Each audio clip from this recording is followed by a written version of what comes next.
platform right now. Like that is the space, the biggest to get eyes. This motherfucker already figured that out because he's been grinding on there or whatever. So getting the podcast there, that's definitely the next step. Right. Because now when it comes to anything that you're trying to, what's up, y'all? We live. 15 seconds in. How's everybody doing? Hope everybody doing good. You know, we over here just strategizing. You know what I'm saying? Talking business, man. Talking business. Like black men do. You know what I'm saying? Trying to make moves out here. Everybody see I got my fitted on today. That's how I see it. Looking good, man. Looking sharp. I went to Atlanta and came back with a fitted and came back blacker and Henny.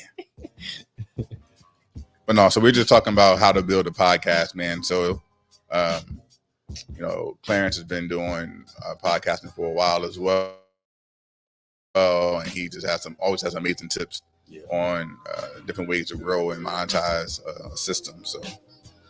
Yeah. At the end of the day, man, you want to try to be able to have longevity with it. So the biggest thing is whatever information I have, you know, being willing to share it with you to be able to, you know, expand what you got going on, man. Because I see your hustle, your grind, and I see what you got going on. So for me, I'm like, I'm not ever going to be a person that's like, okay, I see what he's doing. Let me go back to the back cave and get in the lab and then, you know what I mean, be doing like, nah, at the end of the day, we got spaces of our own. You have your own lane, but I want to see you win just like I want to see myself win and anybody else. So, You know what I enjoy most about doing the podcast, man? Like, obviously, you want to make money doing it. You want to try to find extra streams of income. But more importantly, I enjoy doing the podcast because, one, I don't really talk on the phone a whole lot in general. Right. And so podcasting gives me an opportunity at least 1 week, for at least an hour and a half to talk. And talk about anything. And that's when in a safe space. And I enjoy that more than anything, which is why I think any kind of hobby that you do, you want to make sure you enjoy doing it. You got to want to do it for free at first because you ain't going to make no money in the beginning. Right. Mm-hmm. But find a way to make money going forward, you know? If we... But it's like, in order to make money, you got to understand who you can best impact and go for that, right? So you hear a lot of people say, hey, instead of looking for passive income, look for passive impact. And that's the biggest thing. Like when I was, you know, talking earlier, as far as like figuring out who's listening and how you can impact them, how you can affect them the best way, right? And from that, you know what I mean, people want to support whatever endeavor you got going on. So that's the biggest thing. So the money will come first from passion, effort, and grind, the hustle. But with the grind, the hustle, the intention is to impact somebody and have them really take something you're doing and thinking about it and hold on to it for the next day and the next day. And then from that, they'll be like, hey man, listen, I really want to support what y'all got going on. What are y'all doing? What you know, what's coming up? That sort of thing. And then it just goes from there. Right on. Hey, if y'all in here early, do us a favor, share the live, bring your friends in here, grab your drink. We have a really dope conversation or message tonight. Right now, I'm sending it to all my people, sharing it to our pages. For sure. Let me do that. Spread the word.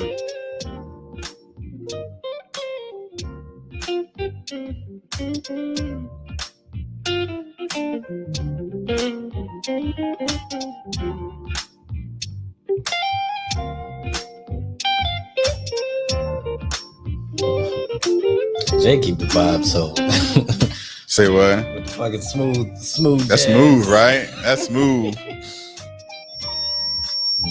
That's not. Goddamn it. I think mine's a little too loud. All right, man. You know what time it is, right? I think it's time too. It's 7:30. Oh, you can see the spike at 7:32. Everybody's like, it's time. We'll give them a couple more minutes, though. Oh, wait, coming in. They coming in. Hey, y'all know what to do, method heads. If you're coming in right now, you need your drink. You need your snack. You need whatever you're going to smoke on, whatever you do in the comforts of your comfort of your own home. And that's what y'all need. To do that. Need is for y'all to whatever it is that whatever means that you like to share shit, you know what I'm saying? Tell your peoples about it. Share it on your page, whatever. Yeah, for sure. We're trying to get to know y'all. We're trying to get to know all of y'all, and you know, through these conversations.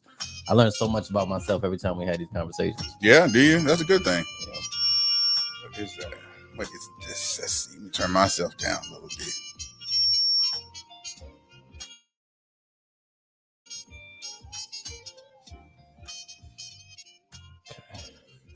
All righty. I say we go ahead and start this thing up, man. We already got 7 people in here. Let's do this.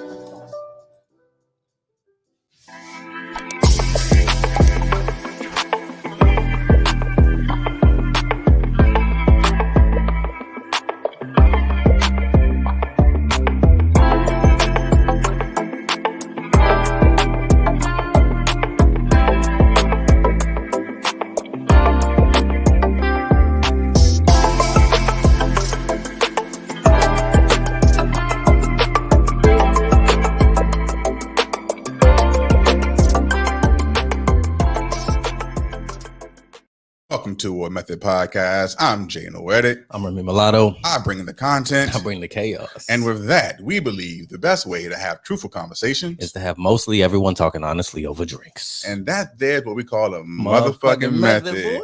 Hey, this week, the method message is love from the male perspective. But before we get into that message, we have some other things we need to cover, like introducing our guest for this week.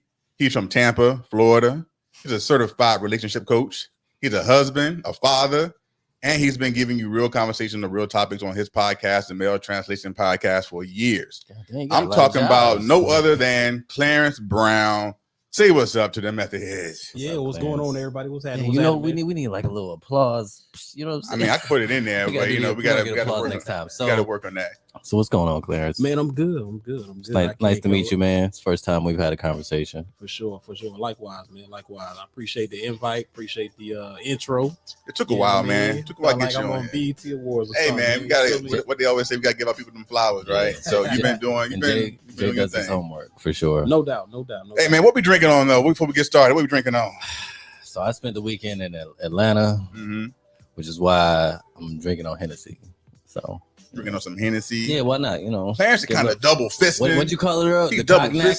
Got to get a little cognac. You know what I'm saying? Yeah, you know, you get up in it. Yeah, you know. And he was telling me on the podcast. He said Hennessy is better than Remy. So I don't know what y'all think about that. I have not had on the low. You know, I ironically have not had Remy before, but you know. So I guess you got to call me Hennessy Mulatto now. Hennessy Mulatto. It is what it is. So I'm drinking on this strawberry lime cider, man.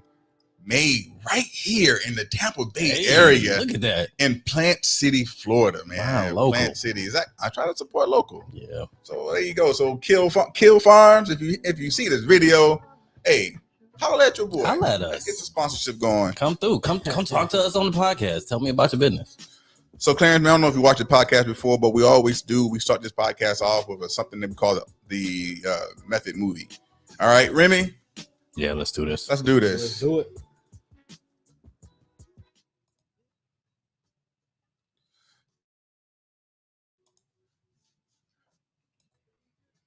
You go to the banners. I did. Oh, you did? All right. Come on, man. So I know, looking down.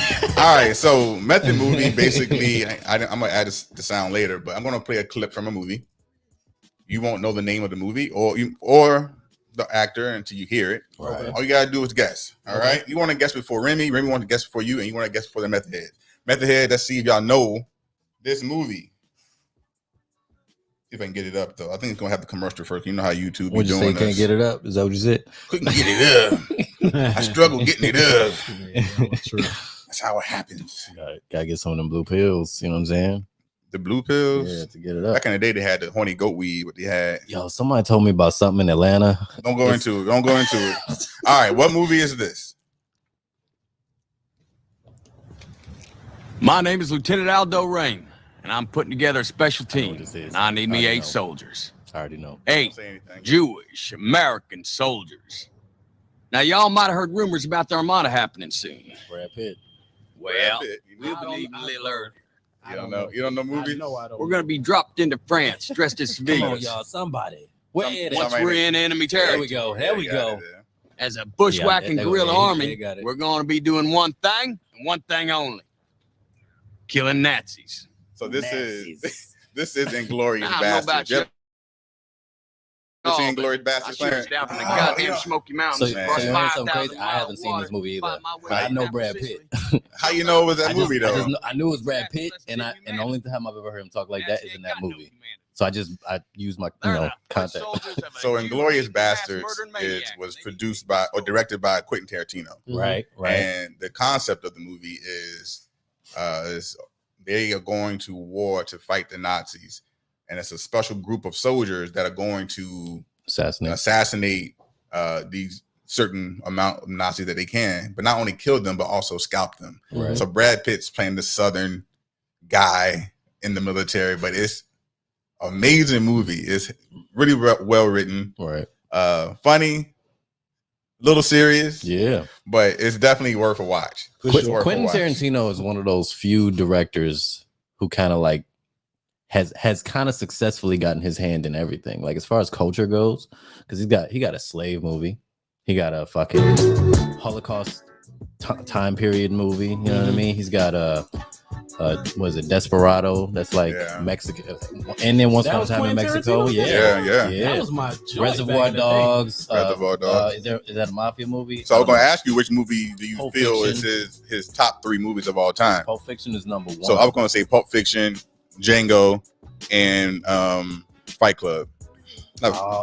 Wait, he not Fight Club. He not Fight Club? You sure? Oh, okay. Nope. Oh, Reservoir Dogs, though. Reservoir Dogs, Kill Bill. I haven't seen Reservoir Dogs. I haven't seen Inglourious Bastards. So based on my edited list, for me, it's what was it? I forgot how much I love Desperado though.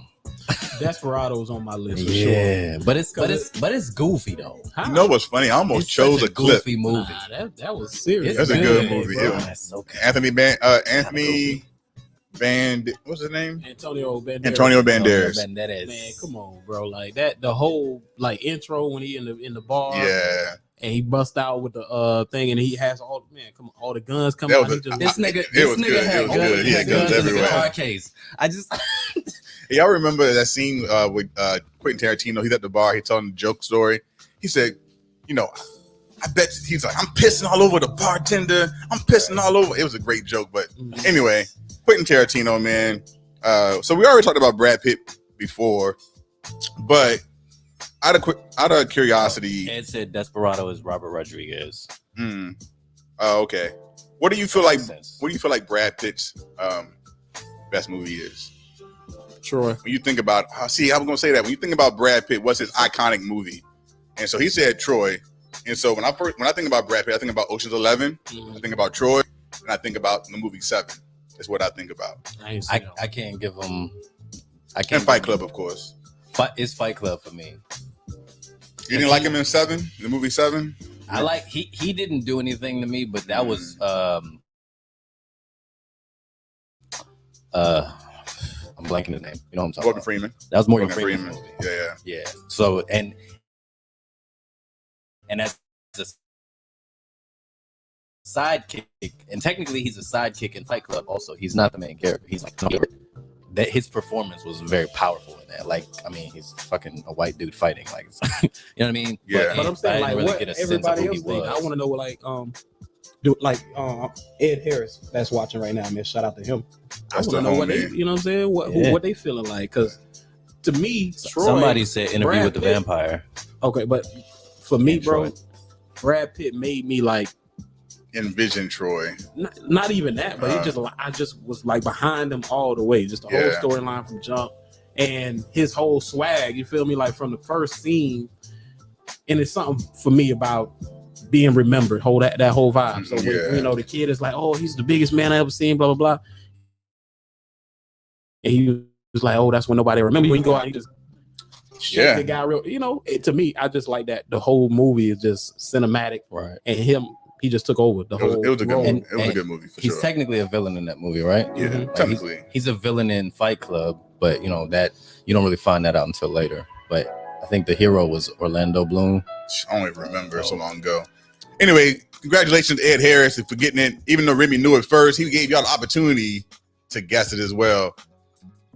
I mean, Clarence did all right. If I would have said Troy, if I would have played Troy clip, he would have been all over that shit. But it is what it is. I understand. Hey, real quick, man, let's get into the Method Weekly. Be a favorites for sure. Method Weekly, sir.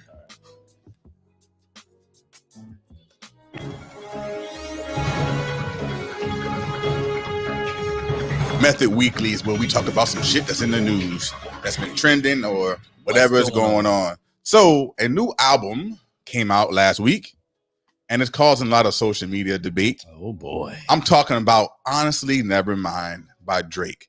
Have you listened to the album, and what are your thoughts on the debates that's happening across the Ethernet? I have not listened to it. I don't blame you. Have you seen the talks going on about it? Of course. People have been debating about, I guess, the style of the dance. So let me ask you a question. Did you not listen to it because you're not really a Drake fan, or you didn't listen to it because you didn't? You don't like why did you not listen to it? I can't say I'm not a Drake fan. Drake kind of Did you listen to CLB? Nah, I don't know who that is. That's the last album. Oh, Certified. Yeah, a couple of the songs. You ain't like, no Drake fan. I'm not like he just I'm said not that. a Drake fan. Yeah, like I'm a listen to every song. See, because with a Drake album, I'm more like I like hardcore hip hop. So when I hear a Drake album, I'm looking for those songs where he's just spitting and going in. For sure. So when I'm listening to Certified Lover Boy, like I was less than half the album. Champagne Party was one that I put on my listen playlist. Right. The intro, I can't remember the song. I don't know what the name. I don't know none of the names on the album. But me either, really. Most of the like kind of R&B vibe songs, I ain't really care for. It's right.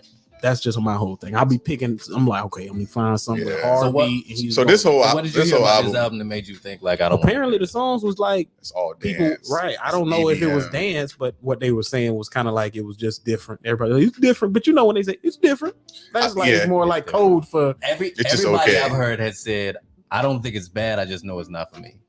I think the problem is that Drake didn't say that he was putting out a specific type of genre music, right? People when they hear Drake, they think hip hop or a slash of R&B in there, right? Hip hop with a dab of R&B, alternative R&B, and this is straight. It's like you walk into an H&M retail store and you're gonna feel like, oh, I'm in H&M right now, or Abercrombie and Fitch. So it's a specific vibe. It's that retail store vibe. Yeah. It's that like I'm in the store and I'm fucking looking through these skinny jeans vibe. Nah, see, but think about it. He's like, this album is like the I Made It album.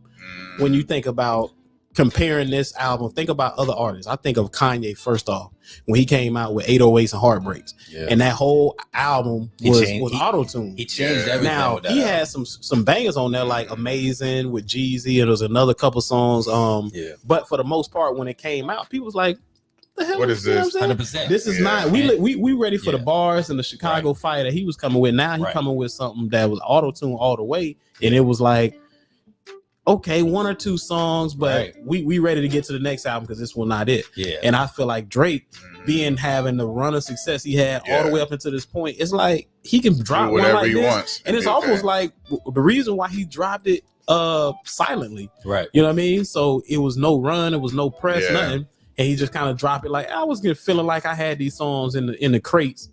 And I just want to put them out real quick just to say I put it out and I got that off my chest. Yeah.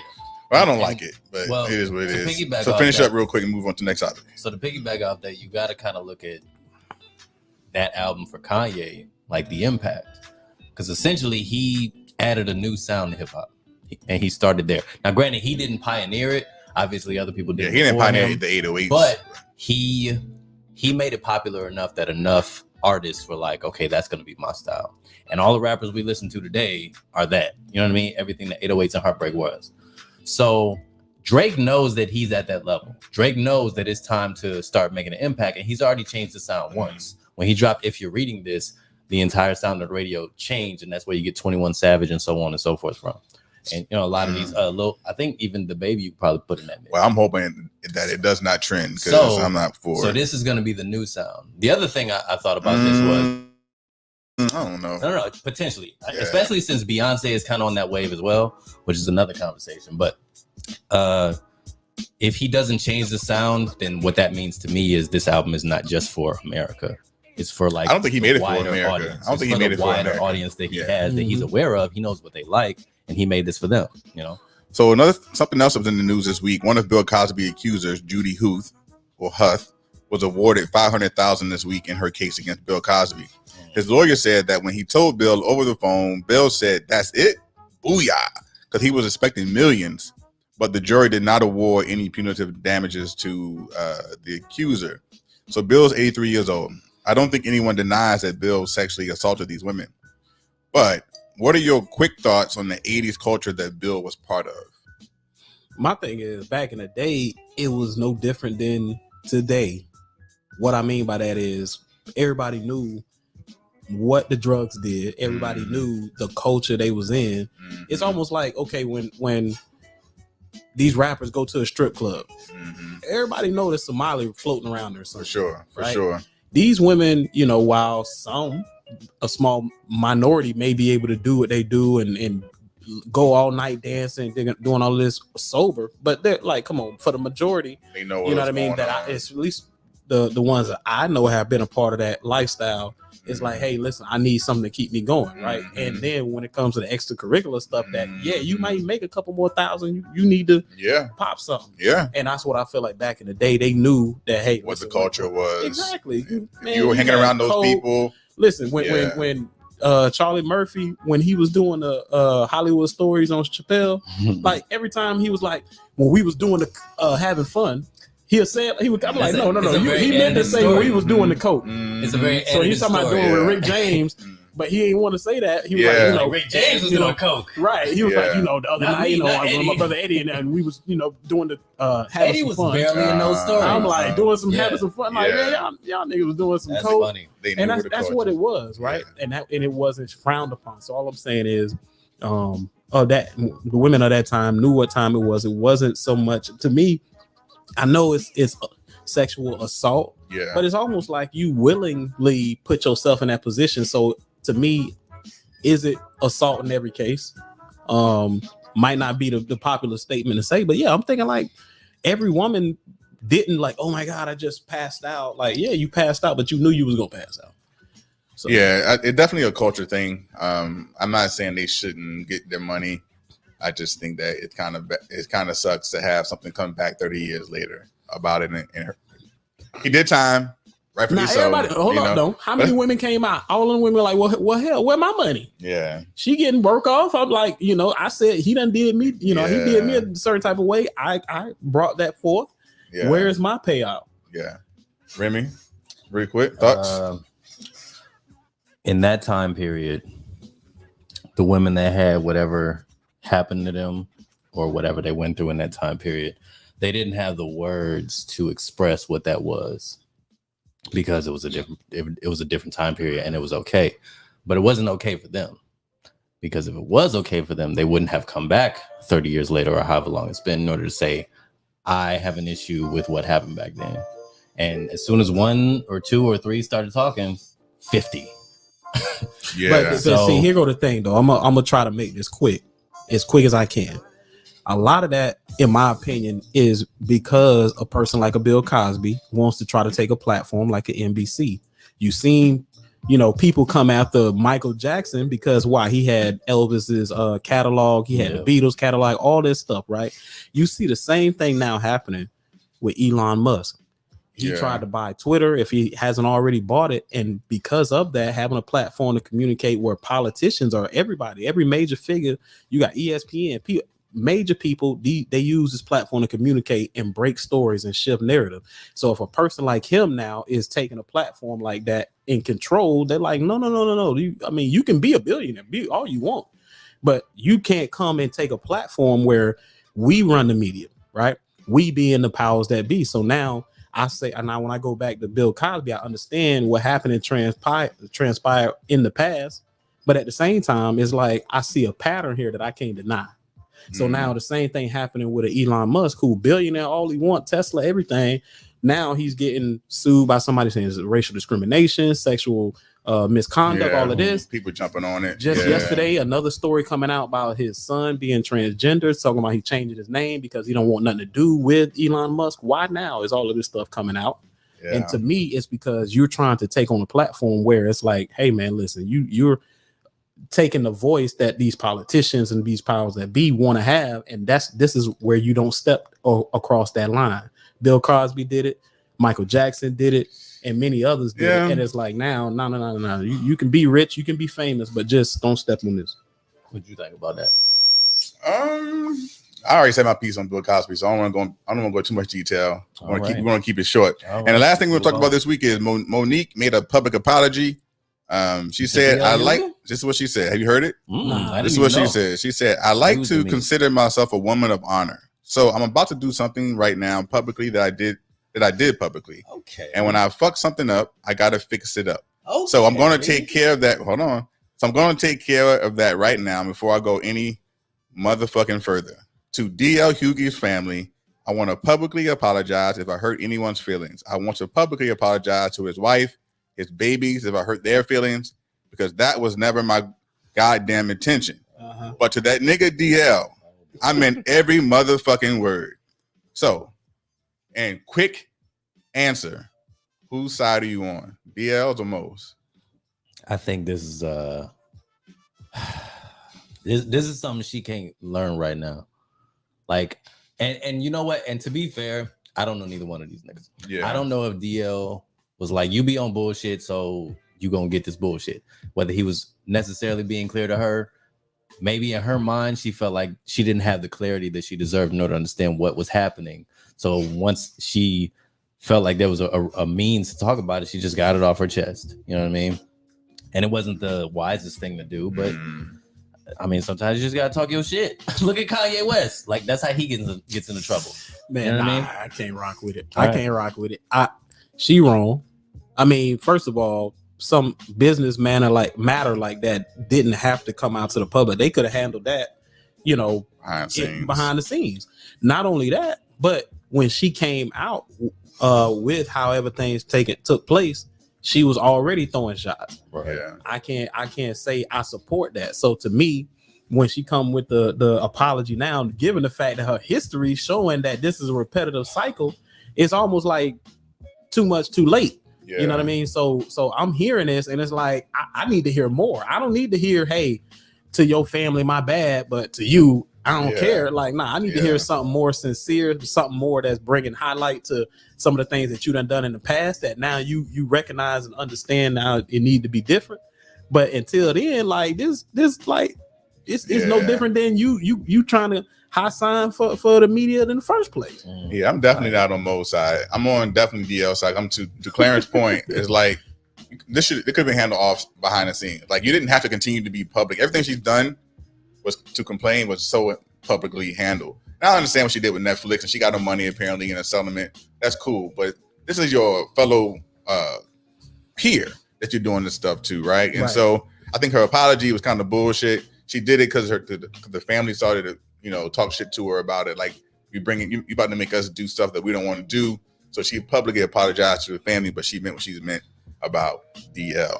All right, go ahead. You got something real quick? Well, I don't know enough about either one of them to know what actually happened between them. Like, as far as we could tell, DL had receipts and it showed that he was the headliner or whatever, but we don't know what the conversations were before that. We don't know what the reality of the situation is. All we know is she has a bad reputation and he has a good reputation. Absolutely. And the public is going to run with that.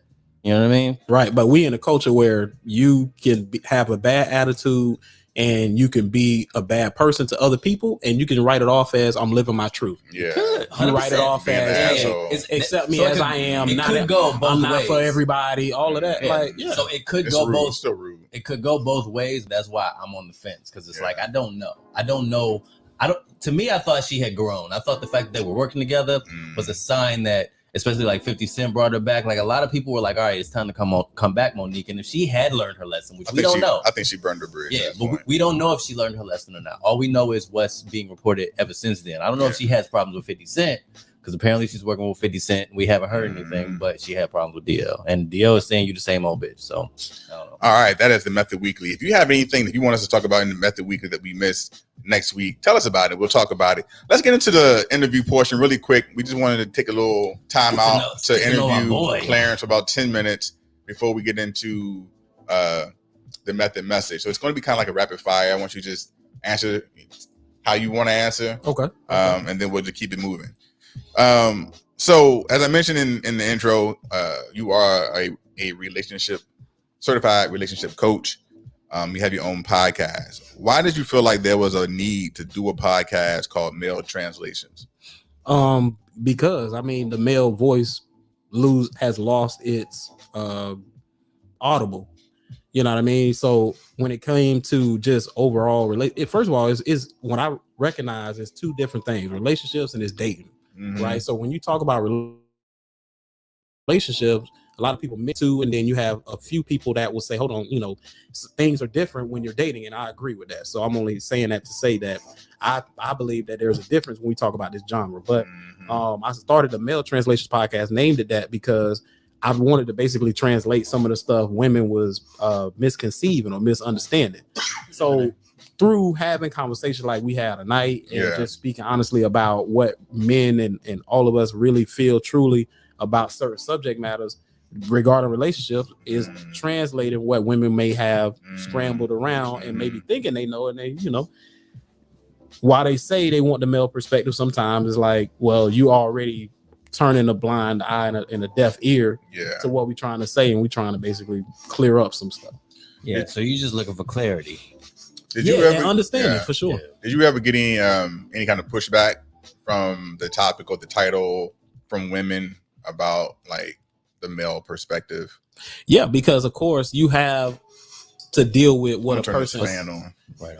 You had to deal with what a person. Male translation. Male translation. Okay.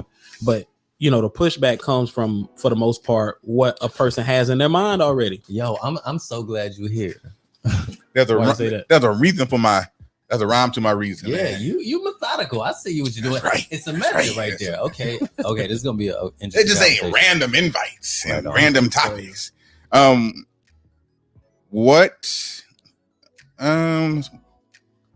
what type of feedback have you received from women regarding the podcast? So not negative, but what kind of feedback have you got from women regarding the Male Translation podcast?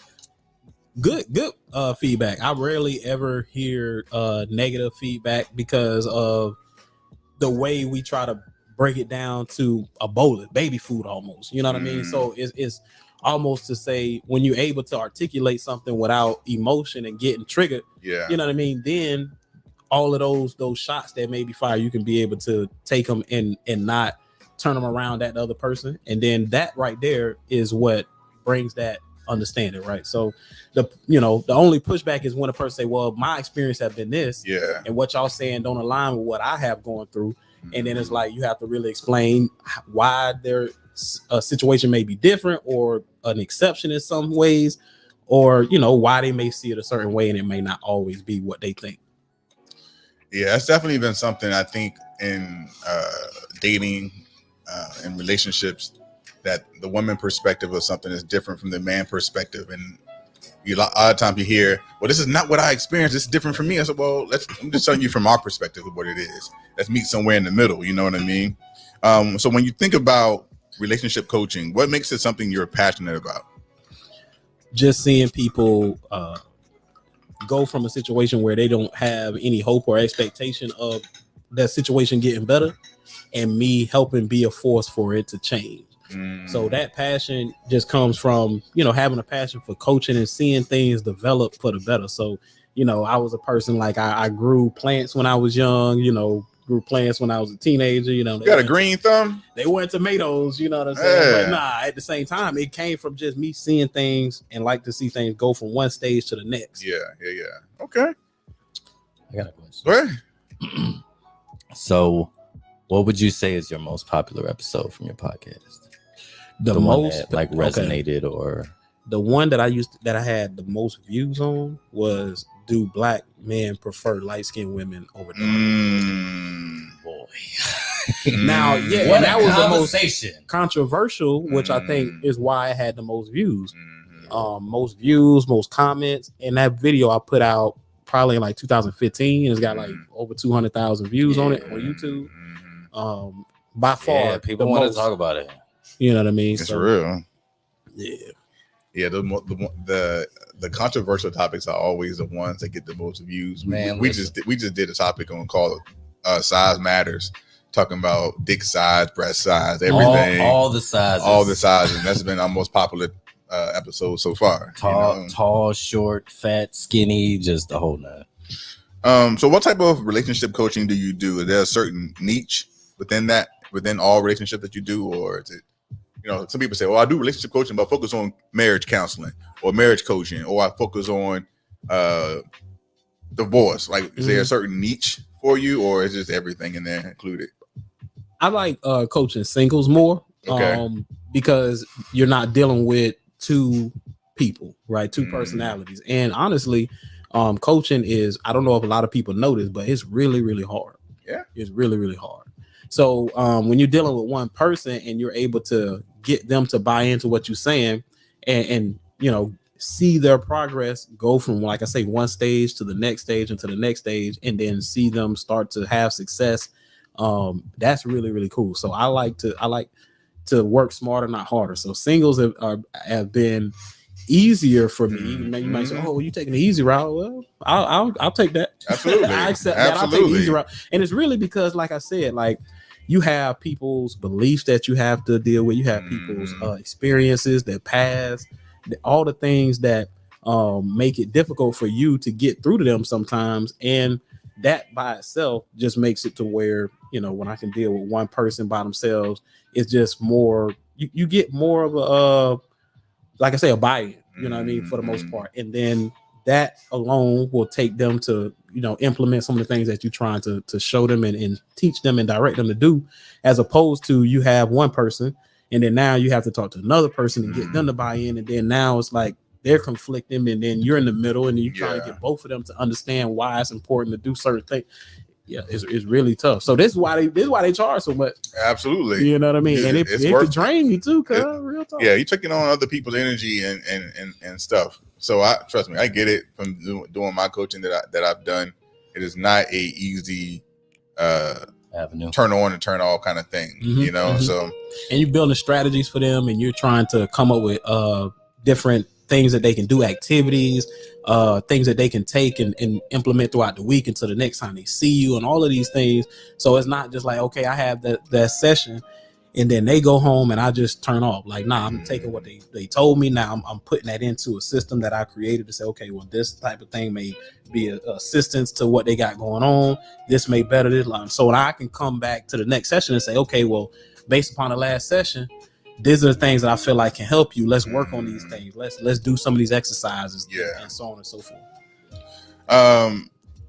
I can't remember how long you've been married, but is there anything that changed for you mentally about relationships once you became married that was different when you were single? How long have you been married? Since 2012. Right. 2012. Oh, knew my wife since 2000. So wait, have you had your 10-year anniversary yet? Yeah, but we didn't do the whole ceremony 10-year anniversary. You know what I mean? Financially, we gotta get to that point. So it's we like had a the 10 years and came. Gas prices. Exactly, 10 years came quicker than a mug, and then you're like, hey man, listen, I know that's something everybody be feeling like, but that's money, bro. Yeah. Like, we trying to live. Not absolutely. Just do it for the vine or do it for the fam. Like, they gonna go home and we got to get the receipt 100%, and the invoices. But what you were saying? Is there anything that changed mentally for you once you got in a relationship, or once you became married, that was different from being single, mental wise? Yeah, a lot of more responsibility for sure. But a good thing was I didn't do it with questions.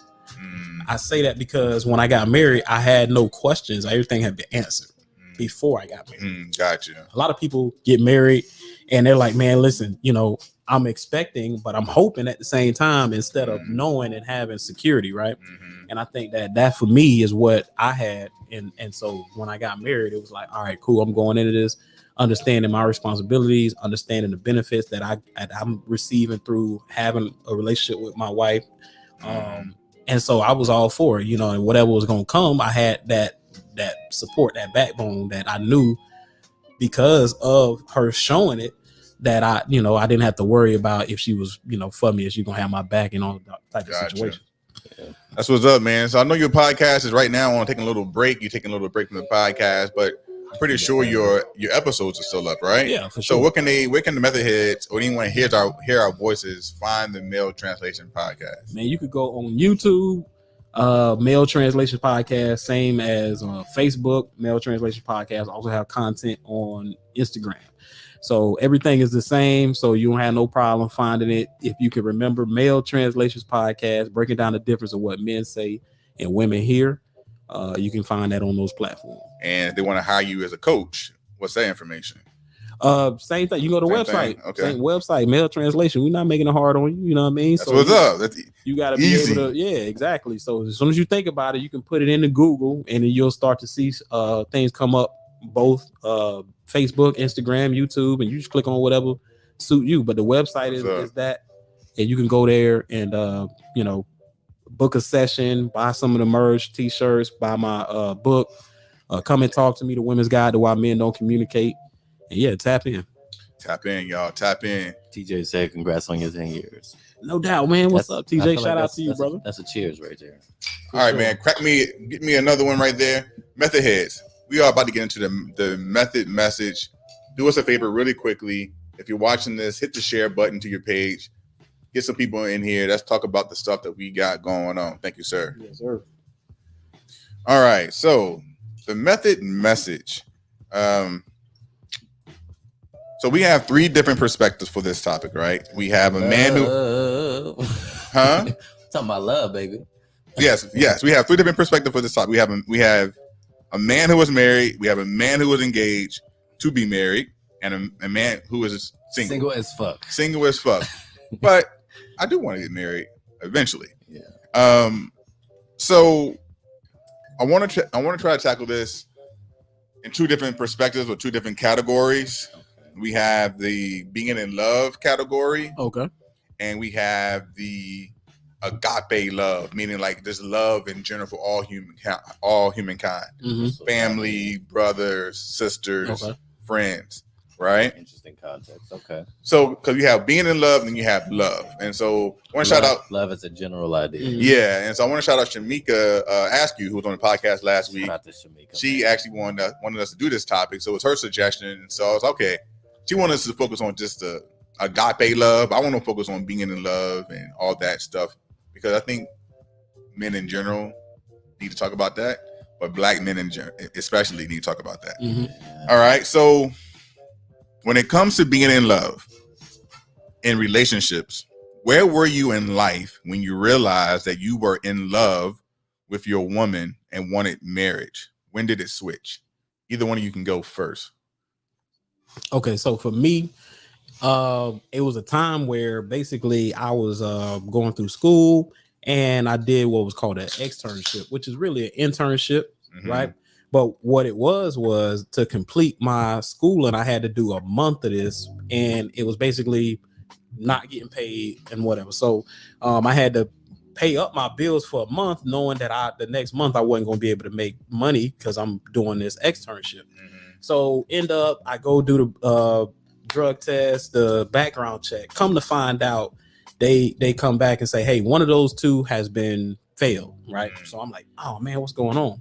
So come to find out, I get the paperwork a week later. It shows that the paperwork failed me based upon information that wasn't me. It was some clearance out of Texas. Dude had failed a drug test for cocaine in 2004 and all of this. So I had to go and take this to the people at school and show them, yo, this is not me, whatever, so they can place me again. But that backed me up. So now I go and I have a whole month that I don't have any money, and then I have to end up moving out. My wife let me move in with her mom, and basically she just looked out for me. And at that time we weren't engaged or nothing like that. So now I'm like, okay, well, look, it clearly ain't about the money because I ain't got nothing. Yeah. Right. So it's clearly like, she really rocking with me, and she looking out for me, setting me up and things like that. Now, I saw that, and for me, that's what made me say, okay, well, it's clear, like, she's looking out for me, that she's trying to, she loved me, right? And even before just her doing that gesture and allowing me to, be set up where at a time I didn't know where, I was going to be able to lay my head.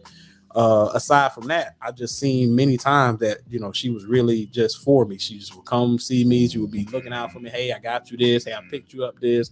Hey, I'm doing stuff. So all of those things combined, make it real short, make a short story long, is what made me see that, okay, well, this is it right here. I not only is she showing me that she had that love for me, but I feel that at your worst, she still got you. Yeah, exactly. And so I loved her for that, but just not only that, but just who she was, everything that she embodied. Like she made. I told her this, and I'm gonna end up with this.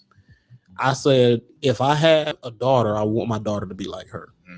So to me, she was like, that was the biggest compliment, because I'm like, her personality, her morals, her values, her, you know, belief system, all that made me say, okay, well, if I ever had a child and it was a daughter, I would want my daughter to be like her, because there's a lot of women out here that, you know, you'll lay down, you'll have sex with, and you'll, you know, bang out or whatever, but you know that this, I'm just, you know, let me double strap all that, because you know, like this ain't nothing more than this.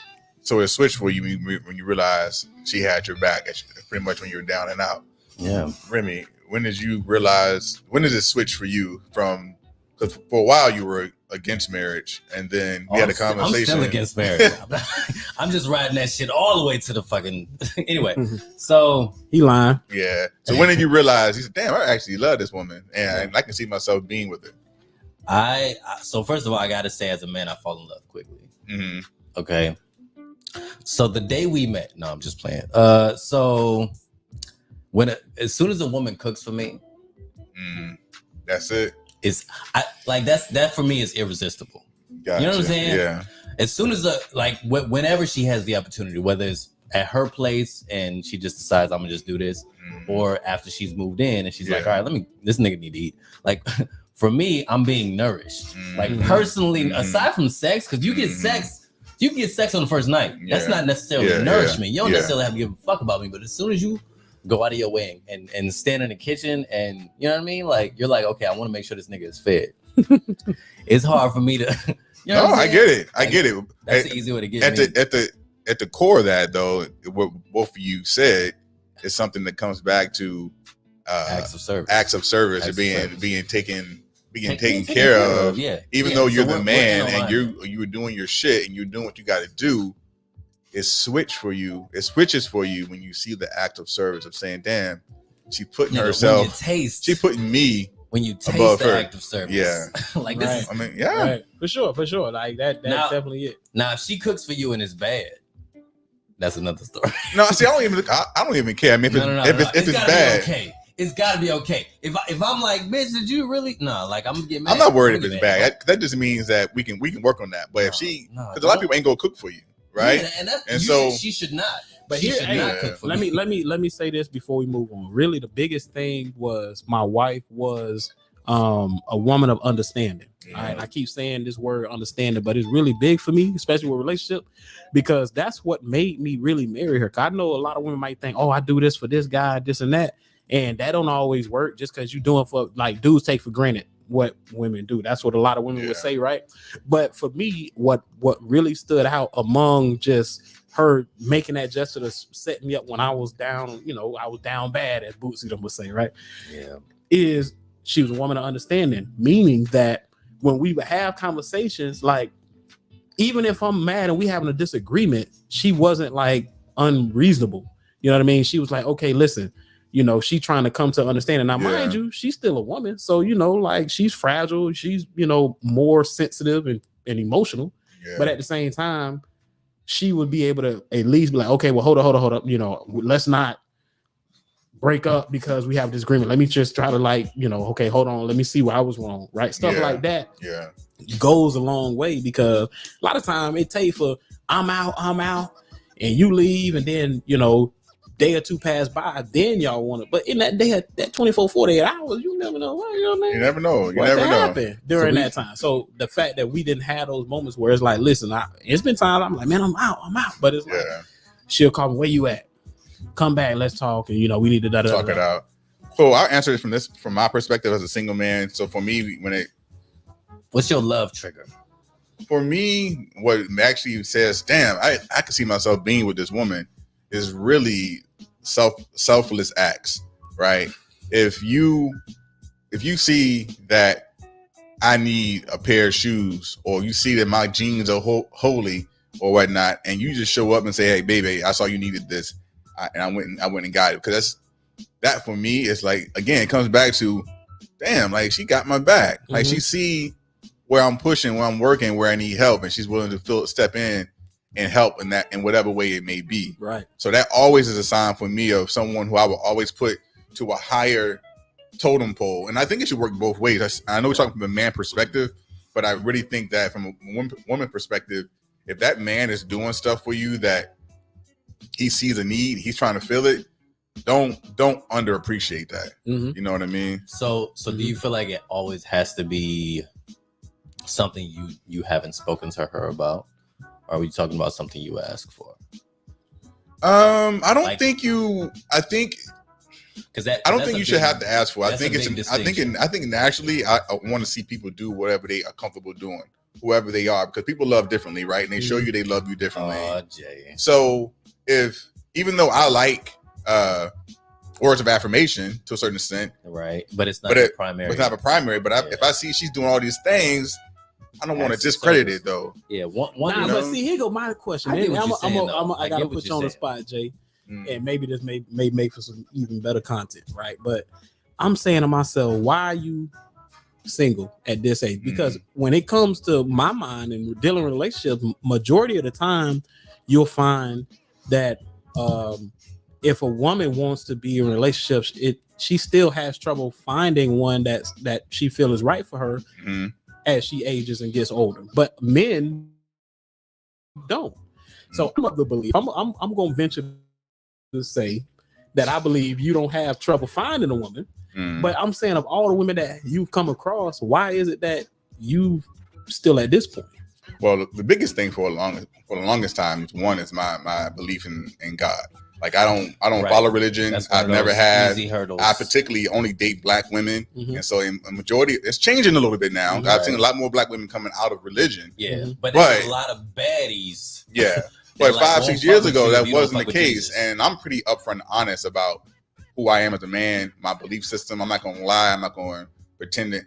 But I'm also a very conscious brother, right? And I know I've done enough wrong to know what is right for me. Right. And so I am actively searching to get into a relationship, right? But it has to be the right vibe, and it's not from a lack of trying. Right.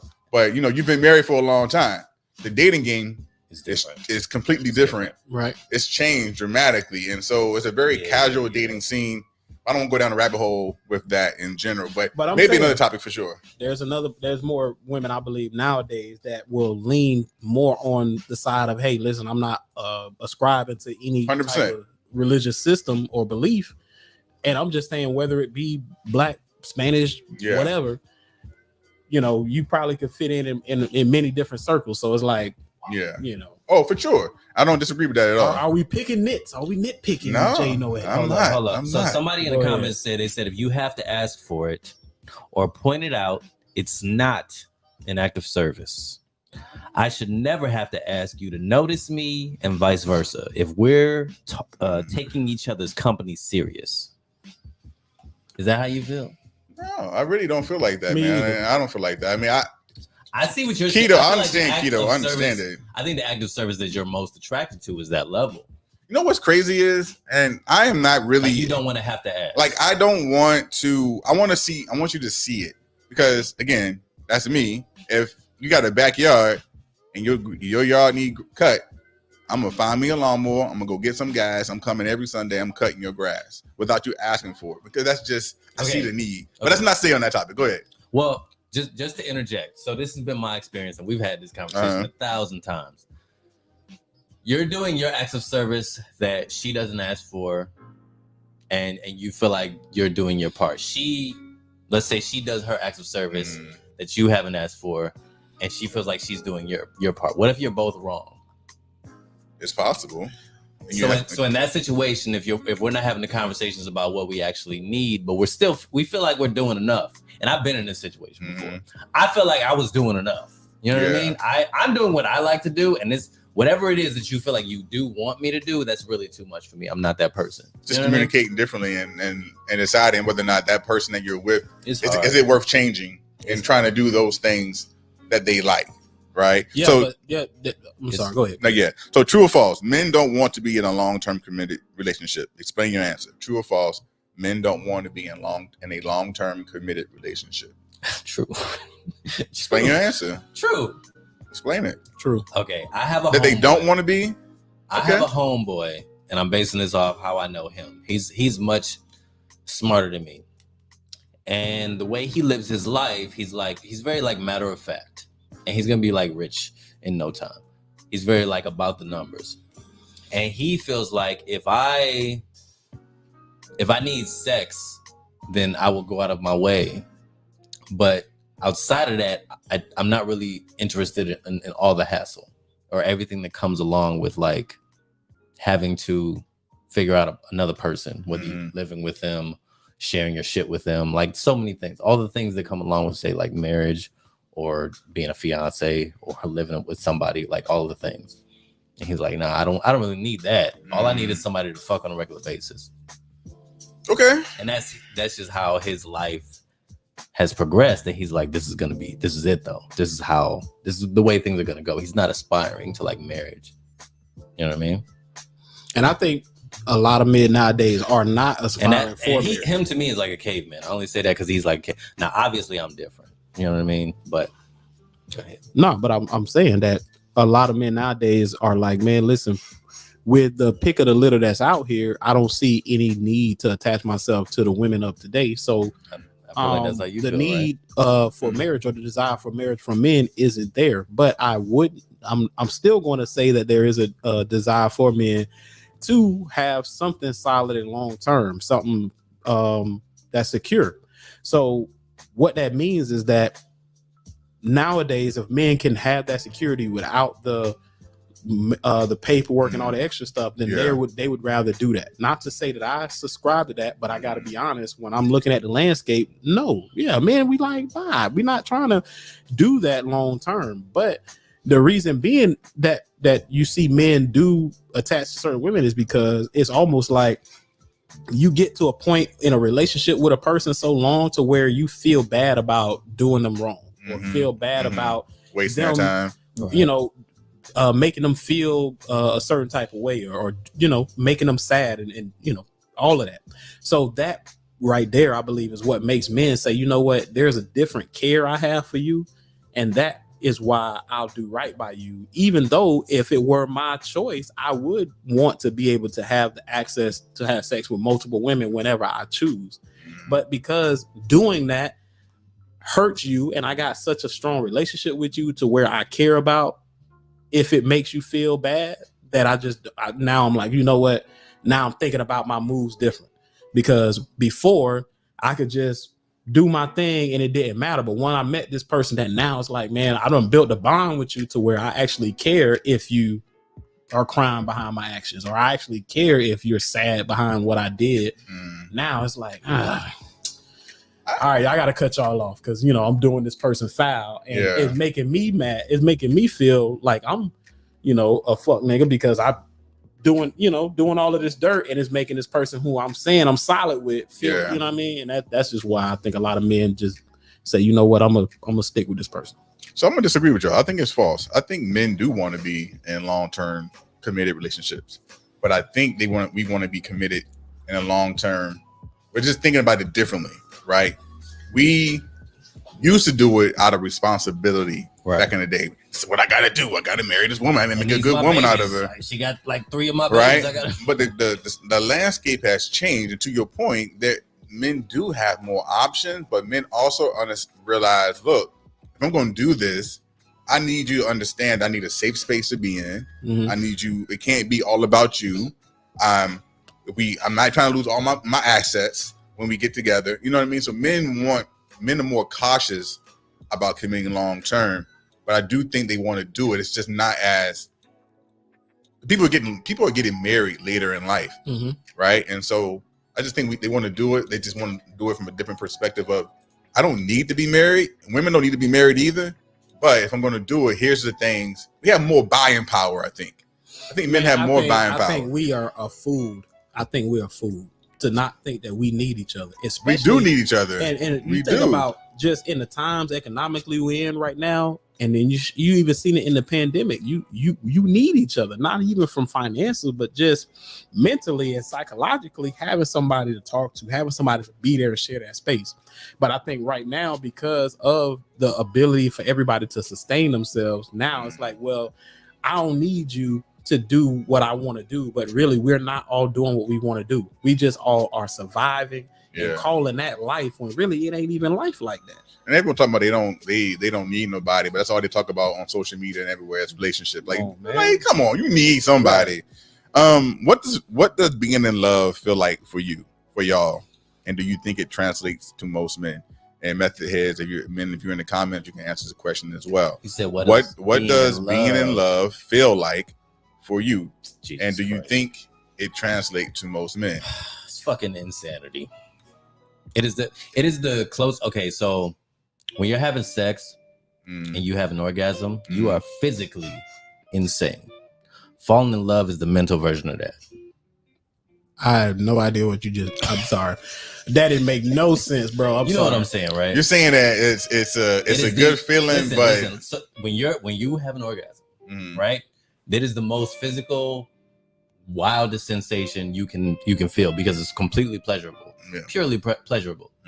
Falling in love is the mental brain version of that. Like your mind is just doing it. Okay, it's the climax. That's what you're saying. You're free fucking falling. You're just wide open. Everything just feels amazing. You're not questioning anything. Let's fucking do it. I should have pulled out. Sounds awesome. How much stupid shit you do? You know what I'm saying? When you fall in love with somebody, you just be like, all right, you want to do it? Let's do it.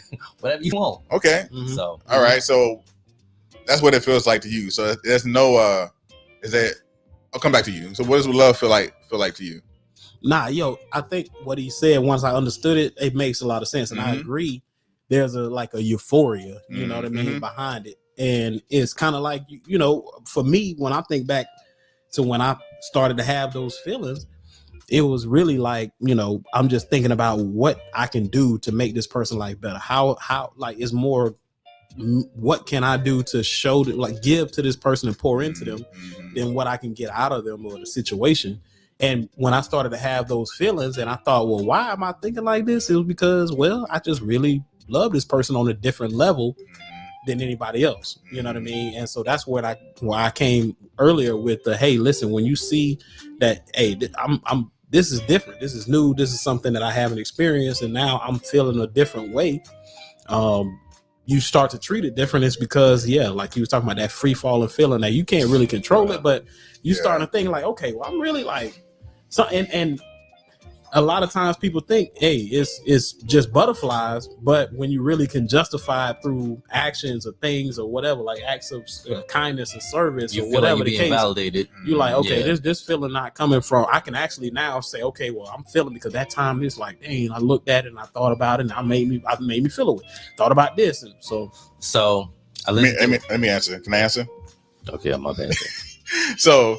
For me, I'm gonna go in a different direction than both of you. So for me, love feels like acceptance, right? And so what I mean by that, I feel like when I'm in love or I'm loving someone, it feels like I accept her for who she is and all her actions and what she has going on in her life. I accept it without judgment, and I feel like I can be myself and pure vulnerability of damn, like I just she see me all my flaws. And she still accepts me. Like for me, I feel like I agree that it's orgasmic. I agree that it's a feeling of this, damn, this person got my back. But for me, when I'm in love, I'm just like, damn, like this chick can't do no wrong. Or if she does do wrong, I still fuck with it. And it ain't no deal breaker. Because she vibe with me like I could be my full self. Yeah, I can be my full self. So that's I agree with that 100%. 100%. Yeah. 100%. And I can tell you you thought about that before we started, and I'm just coming off the cuff and you had that in your pocket. You know what I'm saying? Like he's like, yeah, you know me. I just think about acceptance. I'm like, man, this nigga been thinking about this all day. All day. I'm gonna get these niggas. I'm gonna get both of these fools. Nah, but true indeed. True. So put this on my gravestone if they Okay. catch me slipping. You have to fall in love twice. You have to fall in love twice with the same person. You have to fall in Okay. love twice with the same person. Explain. The first time, you don't know who you dealing with, and you are definitely not who the fuck you are. True. I don't disagree with that. So after you get past that, first falling, which is the free falling shit. You know what I mean? It's you're crazy. You're insane. You're an insane person trying to attach to this other insane person. And obviously, depending on what goes right, you're going to attach. And then all of that falls away, and you got to figure out what's left. And you got to fall in love again, which takes way longer. Like the first time takes no time. The next time takes like 10 fucking years. Love is also growth, though, right? I'm gonna show you. Might blush a little bit on this because don't make me blush, dog. It's easy to do because you're light skinned. What the fuck? But I want to applaud you. I don't know if you realize this, but I have seen the growth in your love towards Rhonda, right? And so it's not the saying that the lack of love was never there. It was there, but he moved a little different now. Like when he sees her in that space, or he takes pictures differently now. I see it. I'm like, interesting. Nigga in love. He deep in love.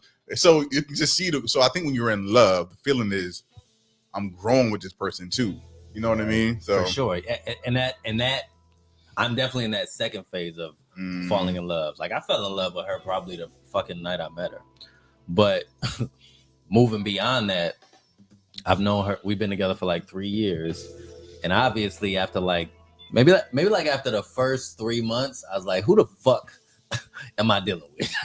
Like, who the fuck is this?" I got so many more questions, and obviously you start asking those questions, you start having those conversations, you start getting to know so much about this person, and then you be like, "All right, do I still fuck with this?" So let's keep it. You got something to say? No, go ahead. Okay, let's keep it moving because we got a lot of stuff to cover. And we talked about this briefly a little bit in just seeing some of y'all's answers. What type of actions do you think men look for in a woman that makes a man see her as a wife? So when you first talked about, you talked about things like your wife, your girlfriend at the time, saw that you didn't have any money, she kind of held you down, and you were talking about cooking. But what are some other traits that you think most men look at and be like, damn, this is a wifey over here? Like, nah, but that acceptance, that understanding, what you was talking about is what to me made it feel like, this is wifey material, because that feeling, like when I talk about euphoria, it comes from the feeling of acceptance, being my full self. I can joke, I can be goofy. You're not gonna call me goofy because I'm just joking, stuff like that. But then also when I talk about being a person of understanding, even the situation I brought up, she understood that, it wasn't my fault. It wasn't like I'm a bum and I'm not working, but I fell in a bad situation. What happened now is like, okay, well, can she be there for me? Yeah. And on all of those things. So the acceptance and the understanding is what, to me, brought it all the way around. No, it's definitely right. However, what I'm asking is so that acceptance is big. But let's just say you dating. Let's say you back on the dating scene. Okay. All right. Both of y'all on the dating scene. And you got this one chick. And you're like, damn, I'm kind of feeling her, but I also got this other chick right here. Other than acceptance, is there anything like, for example, I would say like, if I'm dating someone and I go over to her house and she's like, oh, I got your favorite drink right here for you. And I got I'm cooking your favorite, your meal you like.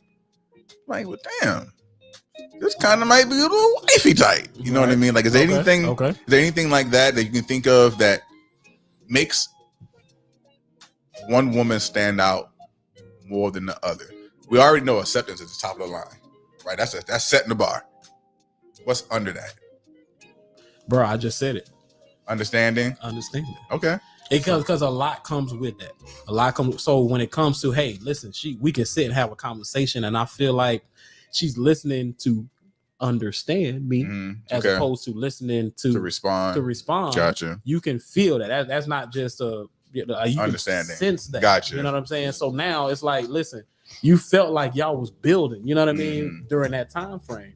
So any kind of topic, she has a mindset of understanding where you're coming from, right? Because those acts of service and those things come from the fact that she understands your needs and how she can best bring benefit to your life. Okay, because that's the biggest thing when it's like, okay, well, what's the difference? Mm-hmm. We looking at it as men, like, okay, well, they both get I can get sex from both of them. Mm-hmm. Okay, mm-hmm. maybe one is in this line of work and this is another line of work, but really, what to me is like the biggest thing. Mm-hmm. Men oftentimes say this the most. Man, bro, I just feel like she just understands. 100%. I don't. You know what I mean? So it's like good that biggest understood. thing. It's like it feels real good. It could be a chick that don't really fall in line with your attraction. Like how you feel like you really like. I'm looking for this or that type.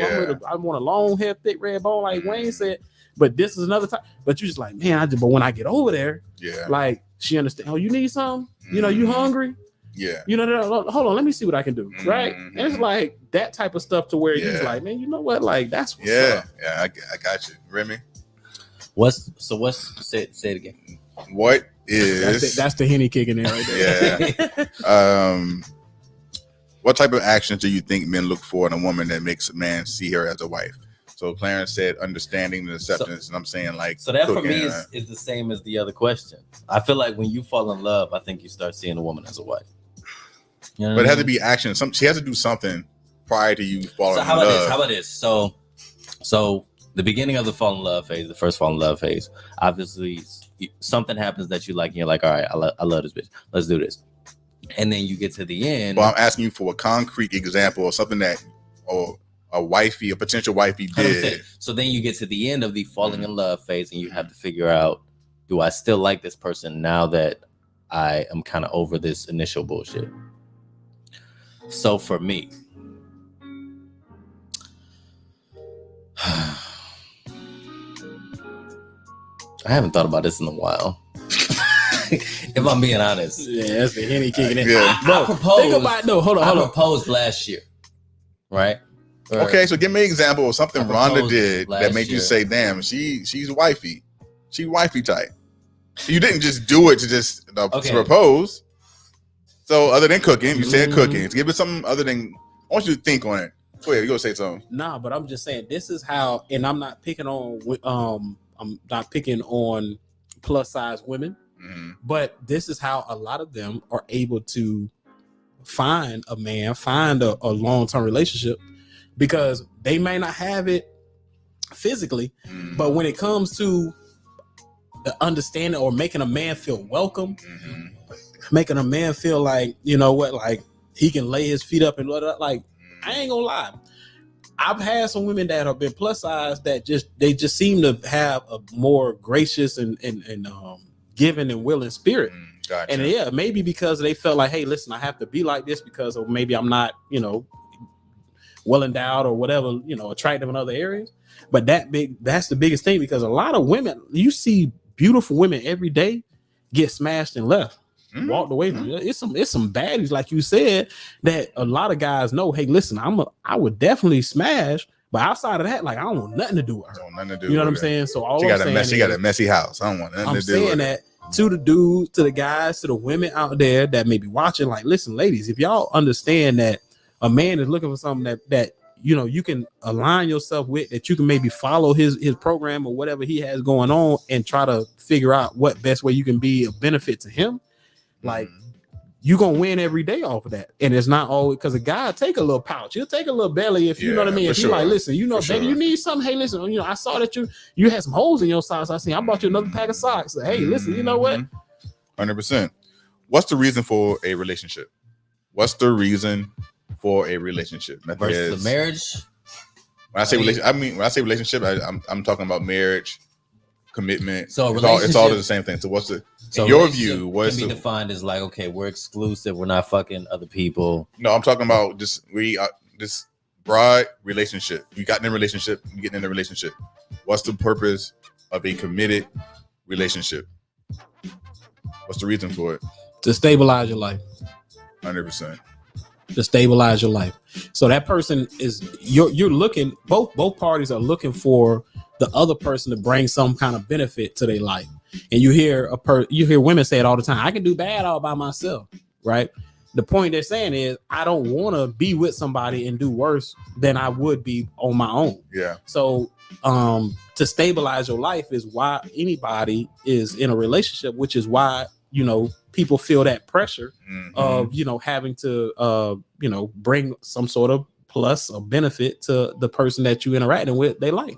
So it's like, you know, sometimes we get in our feelings like, oh, you want me for this. You think I'm, you know, all you want is that. And it's like, well, sometimes it's just because I'm looking at, are you going to be capable of stabilizing my lifestyle? Remy? Okay. If Adam and Eve is real, then obviously you need two halves to, like, I don't know, continue the human race, which is the base of our programming or whatever. So that's my short to long-winded way of saying I agree. No, you definitely have to. You get into a relationship to benefit your life. Like, you don't want to go with somebody who's going to bring you down, right? Like you said, you want a stability. It needs to be stability, because you get into it. It's not about how much money you make. It's not about how tall you are. It's not about how good looking you are. Yeah, those things matter. However, the point of a relationship is to how do I elevate myself to find stability, so I don't have to be at this level anymore. Right. So I think you nailed it. You ready for this? Yeah. If your life is a highway, okay? Life is a highway. Your life is a highway. You want somebody who is an on-ramp at the very least, or a conjoining highway to your highway. You don't want some shit that's gonna fucking stop your you know what I mean? Right. Like, no, you agree. I mean, you want something have out a of the way. direction. You need something, that's on my. Now highways curve, obviously, so you can kind of ease me more towards Chicago than Detroit, depending on the circumstances. But as long as we don't fucking crash, as long as you in my path, don't crash my shit. That's what I need. Stabilize my life. Yeah, and be able to align. Be able to align with my path. Yo, that's a good ass song. So we're saying that the point of relationship has nothing to do with love. Then no, love is the.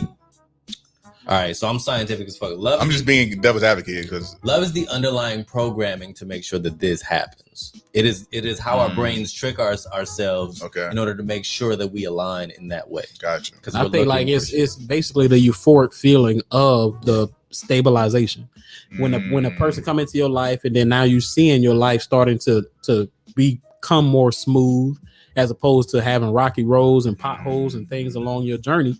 Then now the result of that is that feeling of euphoria, that feeling of, hey, you know what, I can exhale, like they talk about back in the day, that wait and exhale. Yeah. You know, as a man, you feel the same way. Like, man, you know what? Whew, I got one that I ain't really got a trip on it. You know, her mindset is a certain type of way. Or, you know, if I got to be questioning, you know, what her motives are or all these things, now you can feel like, you know what, I can. Yeah.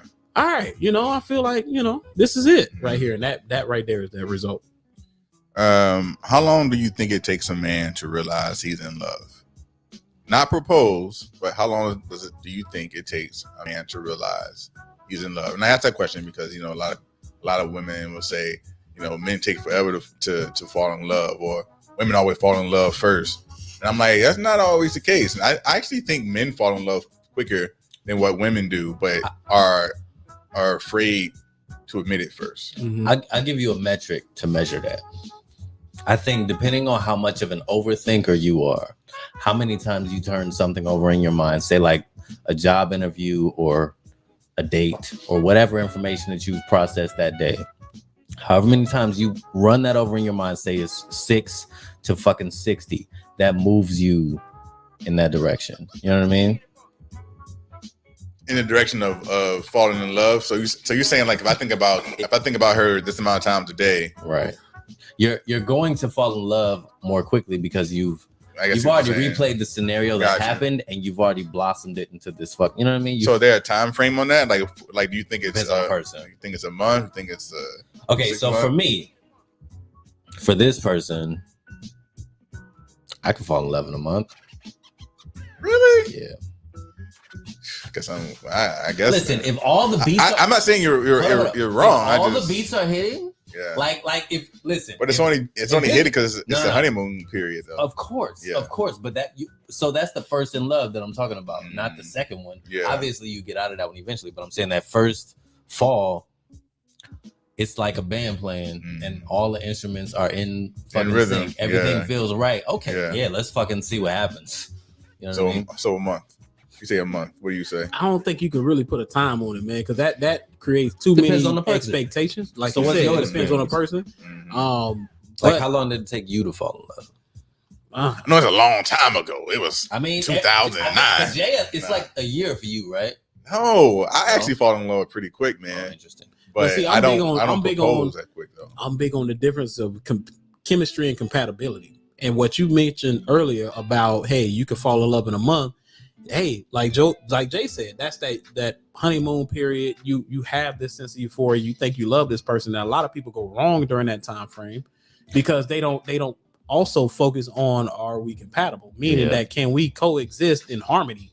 You know what I mean? So I could feel a certain type of way, but then it was like, damn, we're getting too many arguments, and damn, like it could be little stuff, and then all of a sudden we don't even speak for 2 days because of something like, and it's happened too frequently.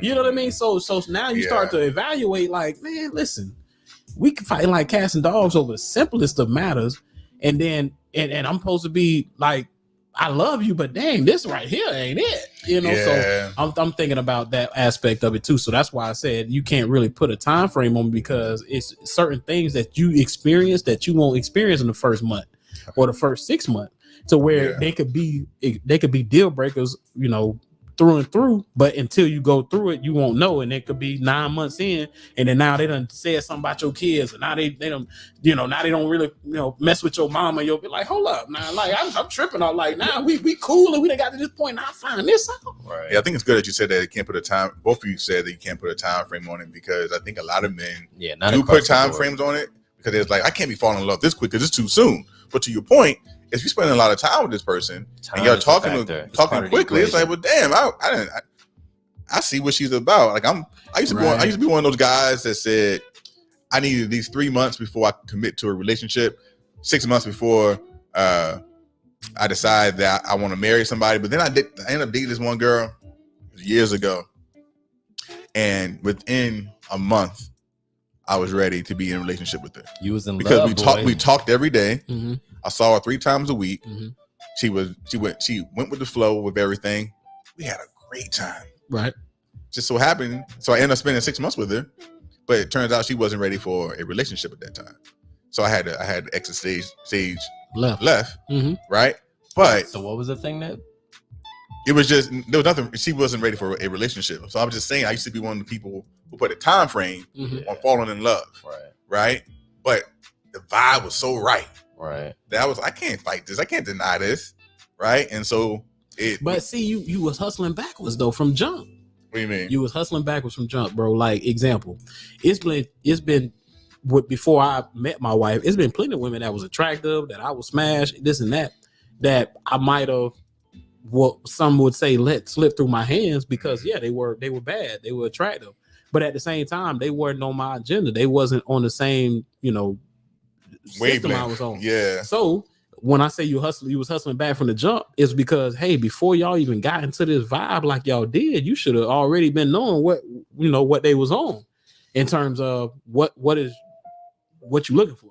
You know what I'm saying? Now, those type of things we talk about nowadays don't get spoken of, because it's like a turnoff. It's like, hey, listen, I'm just doing me. I'm just vibing. Like, and sometimes as a man, you think that, yo, I don't want to lose my chance of smashing by coming on too strong with my intentions for a relationship. Yeah. And so I'm gonna withhold that just to go with the flow, so I can get some of this pleasure too.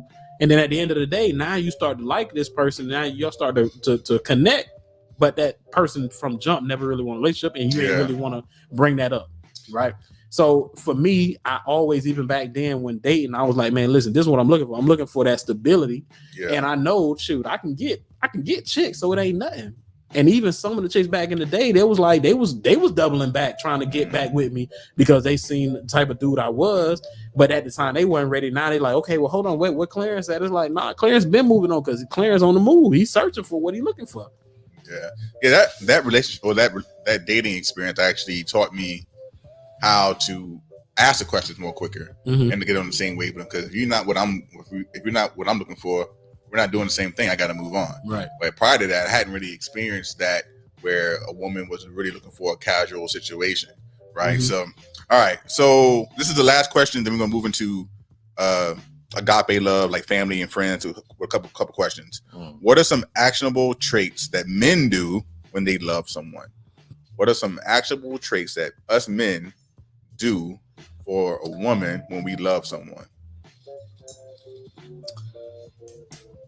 Remy? I'm gonna do shit like cut your grass, but depending on like, so if you don't have a house, obviously I can cut your grass. So I'll probably like take your car and like go get your oil change. You know what I mean? And just be like, all right, so just so you know, this is like my act of service. This is like what the first thing I'm gonna do as far as act of service, let you know, because that's what I respond to. Gotcha. So this is me showing you that I'm responding. You know what I mean? So when you do something for her, I would say go out of your way. Yeah. Anytime you go out of your way, and it would be like, hey man, listen, I would normally do this, but because I'm with you, I'm doing this. Those type of things. So, like you were saying, hey, going to get the oil change, or going to get a car wash, or hey, listen, I was going to go to this spot, but you want food from another place. It's like, all right, well, I'm gonna go, even though it's out of the way, I'm gonna do it. Yeah. Yeah, that's it. I can't add anything to it. I mean, I agree that's you're gonna go out of your way, right? To I said, I love it. I love this woman. So I'm gonna do these things. I'm nobody else. Yeah, but you know what? Damn, you got a flat tire, and you 2 out. So can I? All right, I'm gonna come. I'm on my way. I'm on my way. You know, and even when doing it, you gotta sound like you. All right, baby, hold on. Let me get my stuff.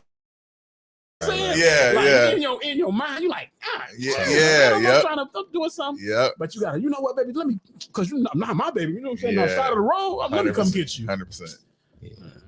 Feeling none of that. First time I went out of my way for Rhonda, she was coming back from New Orleans, and all of the flights was fucked up for some reason.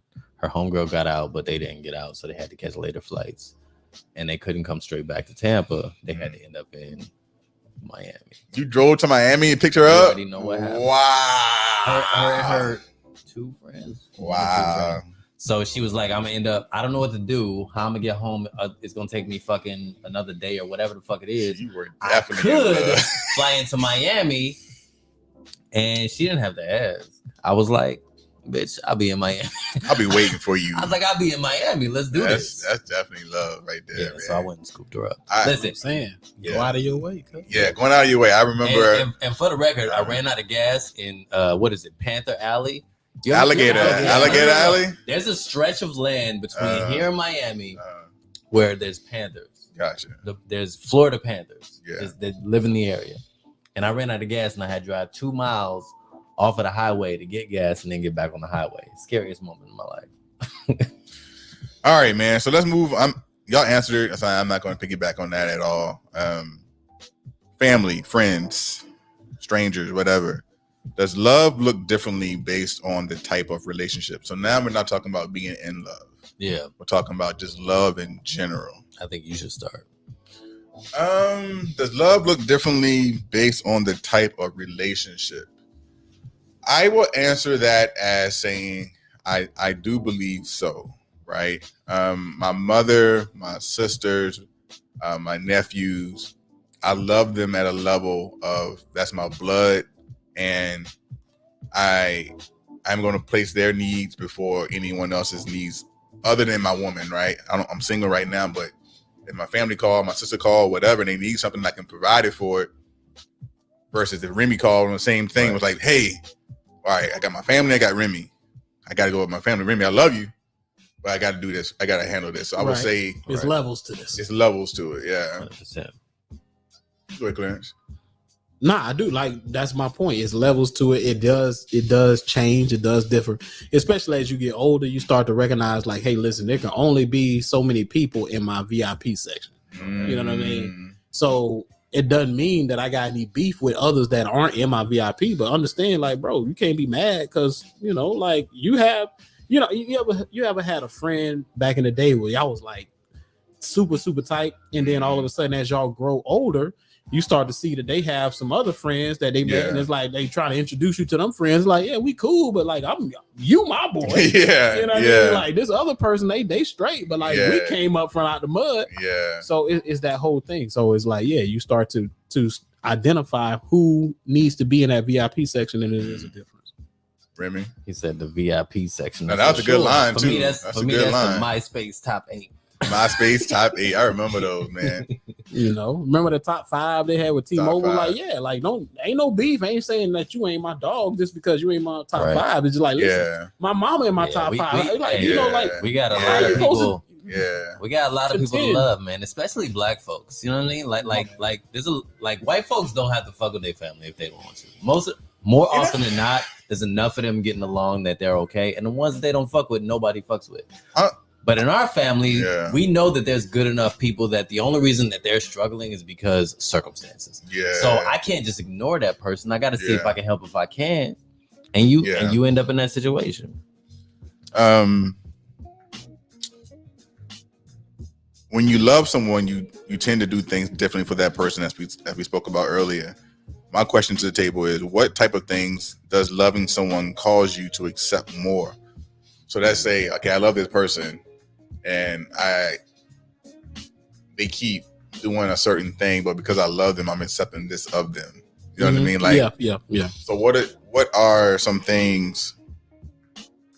What did I say? When you love someone, you tend to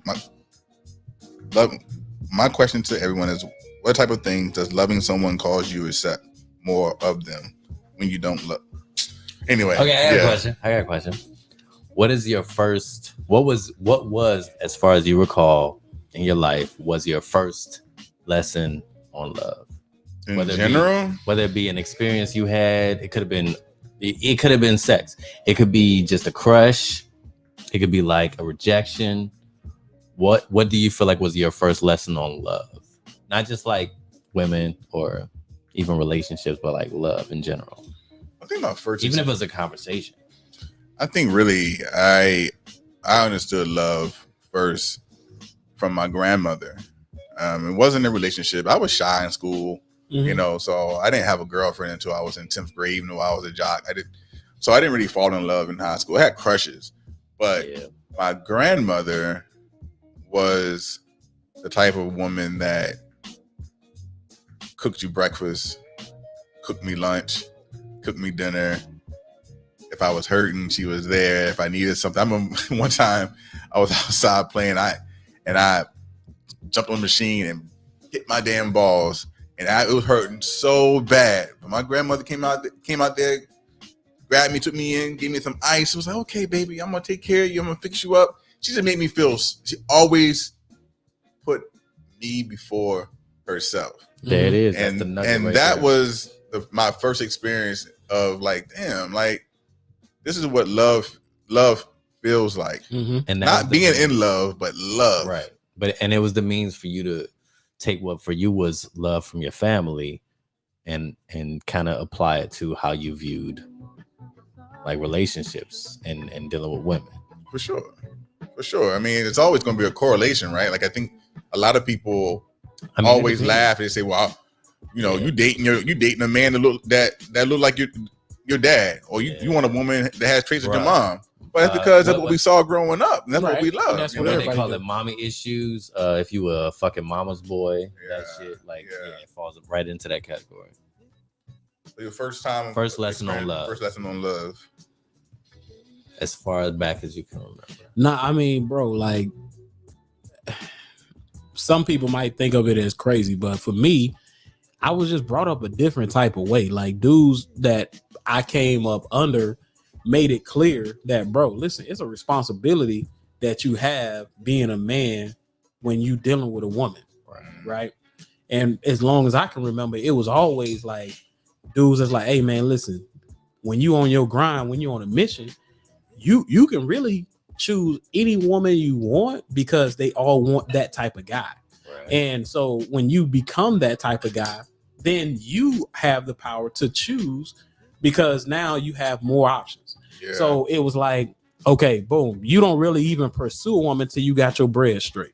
till you got your money right, or till you feel like you're in a position to where you're not going to be taken advantage of or looked down on a woman because again, you don't want to be that dude to where it's like, oh yeah, he ain't doing nothing, he ain't got nothing, da da da.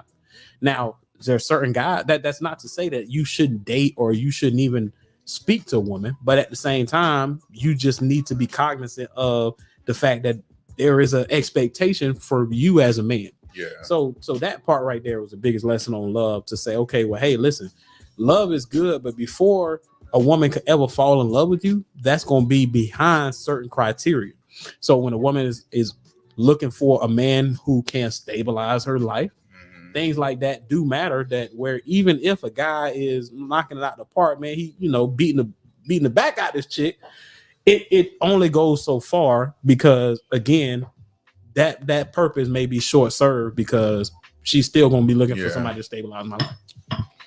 How does forgiveness play a factor in love? Like, oh man, you gotta love a motherfucker a lot to forgive him. Yeah. So it's like, I feel like if you love someone, you tend to forgive them for things that normally you would. If somebody forgives you for cheating, you know what I mean? That in and of itself is like a Dragon Ball of love. Yeah. You know what I'm saying?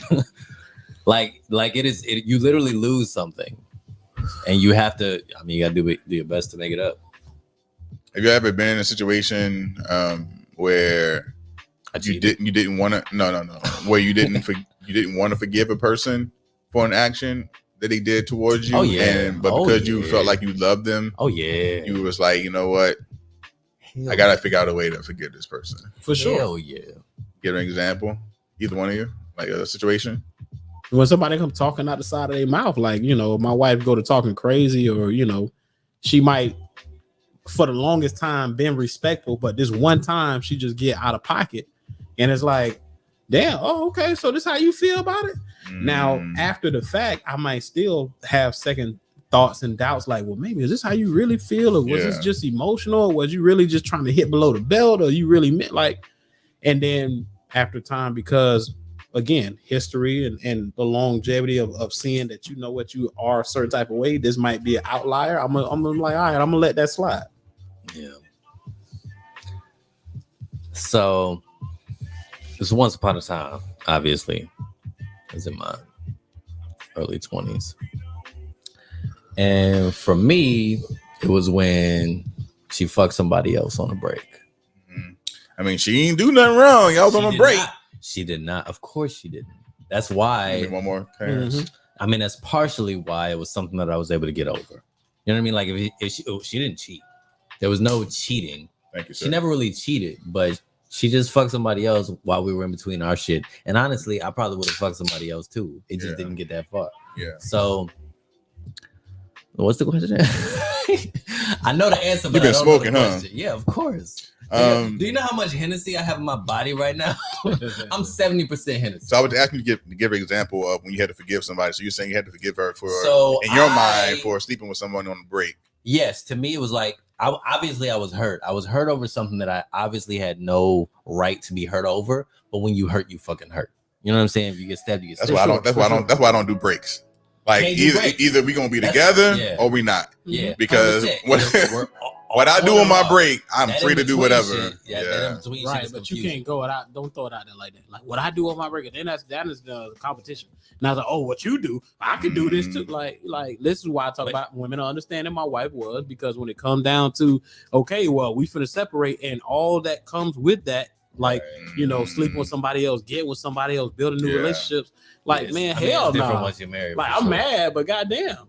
Yeah. So that part right there is where go a long way. Last question, then we're gonna move on.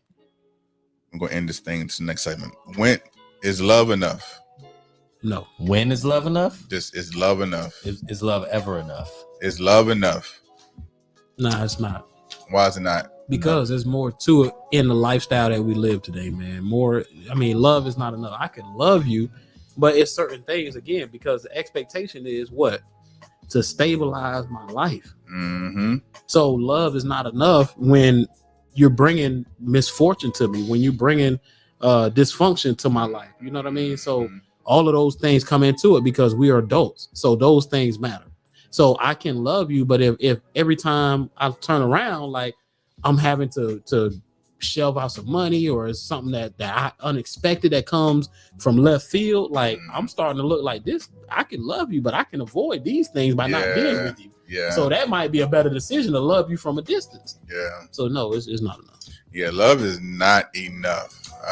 We think it is. We say it is. I love him, or she loved me, and we gonna make it work. But then you get in there, and they racking up thousands and thousands of dollars of debt, messing your credit up. You like, and they don't want to fix it. Mm-hmm.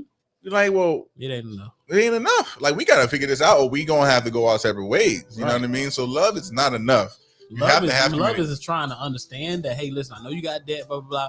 I'm trying to be understanding of the situation. If you are making strides toward trying to clear it up for the betterment of both of us, because now me attaching myself to you has brought misfortune to me. And like with just that example of the extra debt. So love is the foundation, and that's safe to say that love is the foundation, and then from there you build on top of that, right? Or is something else on the foundation of relationships? Everything needs a foundation. So what would be the foundation of relationships? And that obviously that plays differently. People may say God or religion or whatnot, but connection. If you ain't got the connection, which is obviously it depends on the person. It's love language shit. If we're not connected in these particular ways that we need to be, there's no foundation. So you're saying connection is the foundation. Like acts of service. If nobody's serving you in the way that you feel like you deserve to be served, or at the very least, as much as you can handle. Like, okay, she don't do everything I like, but she sucked dick real good, so let's just roll with it. 100%. Like, if that's how you feel, that's how you feel. What we say the foundation is? Trust. Trust is very important. Because I mean, like when we talked about earlier, it's different between relationships, it's different between dating. So, to me, everything is all well and good until I can't trust your ass. Right. So if I can trust you, then that foundation allows a lot more things to blossom from that. And I think that comes from, the relationship. Like anybody that you got a relationship with, whether it's your homeboy, whether that's a family member, whatever, you feel like you got a level of trust with them. And then when that trust is broken, it hit different because it's like, it hit hard. You like, I trust you. Yeah. And you mean to tell me you're gonna do me like this, right? So especially when you love that person, like you my homeboy, I love you. You just don't break my trust like that. Mm-hmm. Like it hit different, right? And you can do some foul stuff, but if it's not breaking my trust, I can overlook it. Yeah. But then if it's like like I trusted you in this area, I don't know, and now I'm looking at you sideways. All right, man. So obviously, there's so many. I got one. All right, come on, last one. So, is love enough? I'd say when you're falling in love, love feels like enough, but it's not. True. It's true. Love it's true. Is an emotion, and emotions are dumb. So no. Emotions can't balance be is everything. No, emotions are mostly dumb. It's just if you can it's like it's like you're riding a bull. You know what I'm saying? And when you're on that motherfucker, you're trying to get it to calm down and relax, but it's gonna do what it's gonna do. And depending on where it takes you, that's where you fucking end up. Where you allow it to take you. Your emotions show that you're human. We have those. If you can take control. Sometimes your emotions are in control. Sometimes your emotions run the entire thing. And in that case, they are a problem. You know what I mean? So you can't just be like, all right, well, I feel what I feel and go in whichever fucking direction. So you gotta find a way to balance it. That's all I'm saying. Yeah, they're emotions in motion. Yeah. And that's why, you could be mad right now and like, I'm pissed off. And then 10 minutes later, like, you know what? I was tripping. Sometimes I'm going through it. And, as I sit, think to myself, they're emotion. Yeah. All right, Method Heads. We want to hear your thoughts on love from the male perspective. We got a lot of comments going on in there. We appreciate y'all. Remember that the post edits of this are going to be on Spotify everywhere. So just because the live ends in the next couple minutes or so doesn't mean you can't still interact with us on Spotify. Remy, let's get into method lessons, man. Let's do method lessons. Now, reading is fundamental. Now let's get on with this school thing. You teach. Okay, so this is a segment where we talk about the most recent thing we learned, preferably within the last week. But this is the first time on the podcast. You can tell us anything. So what's on your mind? I'll go first if you want, though, so I can give you a chance to think about it. So I tend to learn the same thing every week because obviously I'm in a relationship and it should just be, you know what I'm saying, repetitive. But no, so I learned the phrase recency bias. So we've moved on from words, we're on the phrases now. Recency bias? Recency bias. Have you ever heard that term before? Mm-hmm. Okay. When I first heard it, I was like, you're lying. That's not a thing. But what recency bias is basically if we're like having a conversation about something and you make a point, your point is probably more relevant to something because it's the most recent thing that happened. So that's the thing that's in your mind. So if we're talking about like music or whatever, and we're talking about, I don't know, where the sound is going or whatever, we might say, okay, well, everything changed, and this is, you know, Drake dropped his album, Beyonce dropped her song, everything is different. And we're like, yeah, of course they changed everything. Like they were gonna change everything. But we know that because we've seen the path, so we're essentially functioning within recency bias. Whereas right now is the time to say whether you know or not, because you can't know because things haven't changed yet. I think recency bias plays a factor in arguments too.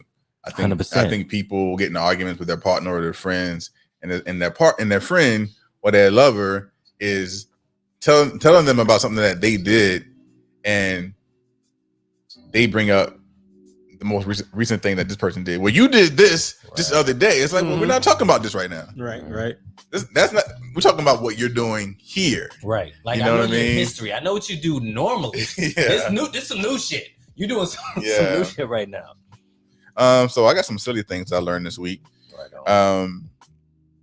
Do you know? So I learned this week the name of what a flock of ravens is called. Do you know what the name of a flock of ravens is called? Something ridiculous.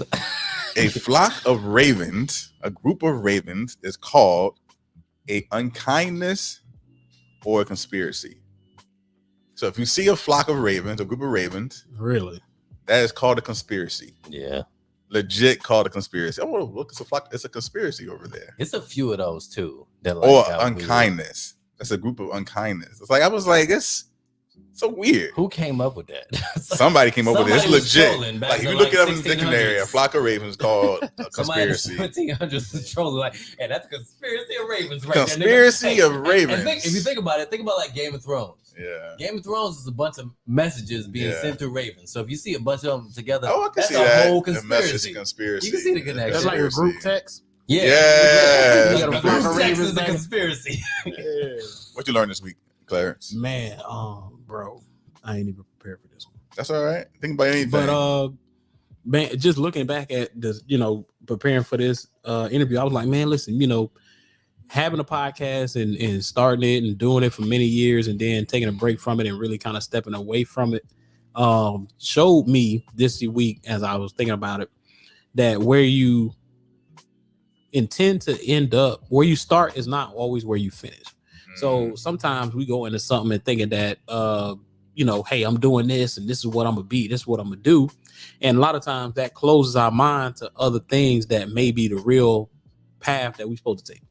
So I don't know. I'm not trying to really be the deep guy here, but yeah, you can be the deep guy, man. That's fine. That's just cool. this week, I was just thinking to myself, like, man, you know what? Like, me moving in another direction, having some favors, seeing some things happen in this new direction showed me that, hey, listen, sometimes where you think you want to go ain't where you always gonna end up. True. And sometimes, That's you have it in your mind that I'm setting a path with this destination, only to find out that ain't really the destination that's meant for you. It's another one. But the question is, are you going to be open to moving in that different direction, or are you going to be stubborn and say, hey, try to stay where you are in that lane? Yeah, man. So the last thing I learned this week is, did you know, I learned this week that bleach has an expiration date. Did you know that bleach expires? How does something that kills everything expire? Does it just stop killing stuff after the expiration date? You know what Nothing lasts forever. You know what the expiration date is? Guess how long it lasts? It's got to be like 70 years. No, at least 70 years. It lasts 6 months. Holy shit. Bleach lasts 6 months. And then after 6 months, if you pour bleach on the zombie, it's gonna come back to life. I know if I pour bleach on my clothes after 6 months, it's still gonna bleach that hell out of that shit. It should still bleach it. Yeah. So I think maybe that means that it's like the germs and that has become radioactive. Nah, but see what you gotta realize that's that type of stuff, because I'm a pharmacy technician, right? And when I work in an IV room, it's a lot of stuff that shows you, even though it's expired, it still has the same strength. It just kicks in later. And that same thing with bleach. So yeah. I mean, even though it's expired technically after 6 months, the compound, the mixture of the ingredients still active. I agree. Yo, if y'all still in this live, we appreciate y'all. If y'all still listening to this, I appreciate y'all, because we about to get This is it, man. we about to get a little wild though. Are we? I have a question. Okay. I gotta talk about what I learned. Oh, okay. So I'm gonna read a story, and I want y'all to tell me what y'all think could be learned from this story. Okay. So this story says, my advice for women who can't orgasm during sex. Your advice to women who can't orgasm during sex. By this young lady. Next time you and your man are having sex and y'all been going strong for 10 minutes with no orgasm for you at all, tell him you have to use the bathroom. Take a shower, then go in the kitchen and make some coffee. While the coffee is brewing, download a dating app. Wow. Drink it. The coffee.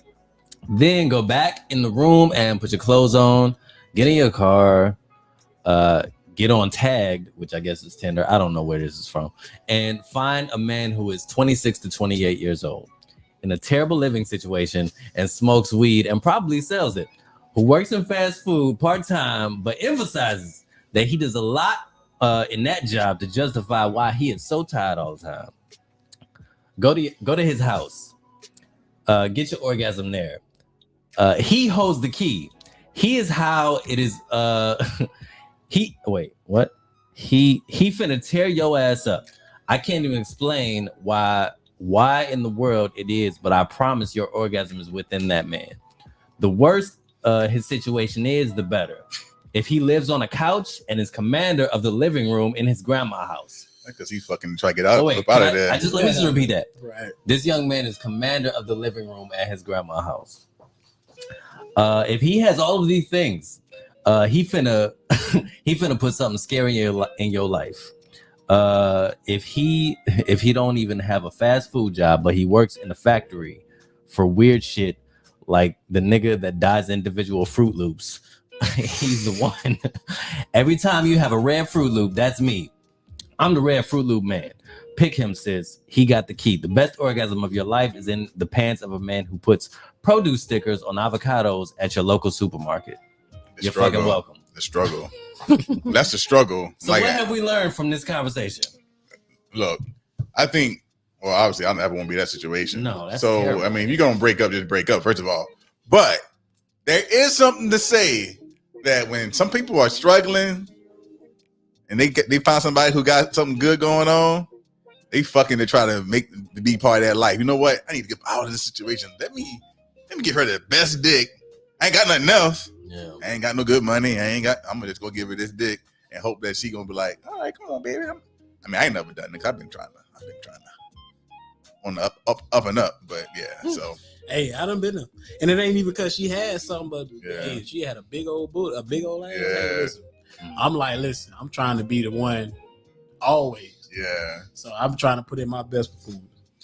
I mean, I've been with women who couldn't have an orgasm during sex, but it wasn't because of me per se, because they had a mental block. They couldn't have orgasm with any other man either, right? They had stuff that had happened to them and prior that caused a mental block, and it's kind of unfortunate, you know. As a man who wants to please, it's like, well, damn, what else can I do? You know what I mean? But whole other topic. Listen, one of the big trials of a man is trying to figure out a woman who don't even know how to fucking answer your questions. Like, you could ask her, what is the thing that Gets you off, but you don't even know how to do it. And she's like, he was just doing some stuff. I'm too old for that at this point, man. I can't do it. All right, we're gonna move into our very last segment. We're gonna call it a night, man. We gotta move it into the unnamed artist. Unnamed artist is when I am going to play really quickly 3 songs, and one song is just The one song is the champion, and the other 2 songs are challengers. The challengers are trying to beat the champion from last week. All you gotta do is listen to the song for about 1 minute. Okay. After the 3 songs are played, you just vote on which song you think is the best. Okay. And if that song is the champion, it will defeat the champion from week 1. Are we ready? Is Drake gonna be on this? I'm not telling you nothing, but I will say this. Now that I know that you always gonna vote against the champ, I'm always gonna vote for the champ. Oh, that's fucked up. So this is champ from last week. The song is called Mona Lisa. Song number 1. How does it make you feel? This is champion. Champion.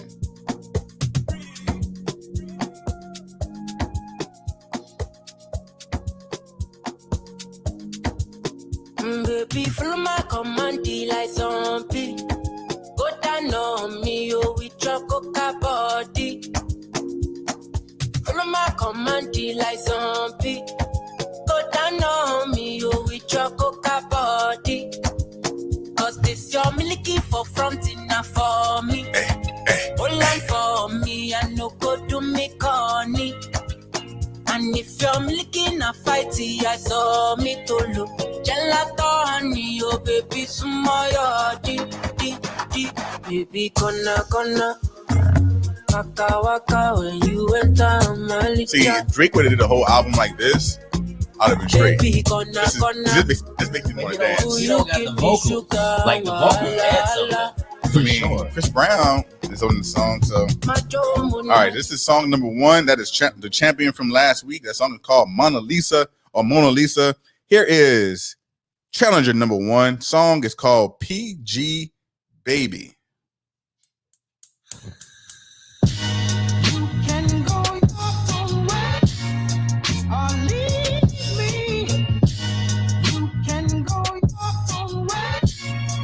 Trying to cheat. I can tell you way about it. Yes. Great sample.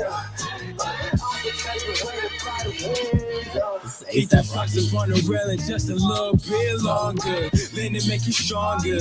Skin to skin with everything I ponder. So we don't take the honor for that. One of my commas out the way and it won't be a problem. All my brothers coming, we repelling to the bottom. Every second spent to never have another order. That was back when every day was solemn. Now they falling under me, I'm in every column. Me to doing jumping jacks, I'm leaning on the pedal. So much steam left on the asphalt, they fiending and say hello. Every season I'ma blast off and reach that different level. Got my head up on the swivel and my hand close to the metal. Get the metal, bring it back. That is song number 2. That is called PG Baby. How you feel about that one? I like it. Sample was good. The sample was good. It felt like Kanye crossed with like 50 Cent or something. I can see that. Definitely a Kanye's sound. All right, here is song number 3, challenge number 2. Here we go. Oh shit. Nigga. Come on. Okay.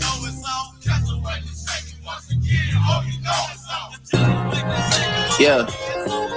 Life is the only thing we need. They need me to go, but I don't want to leave. Rest in peace, Lil Keith.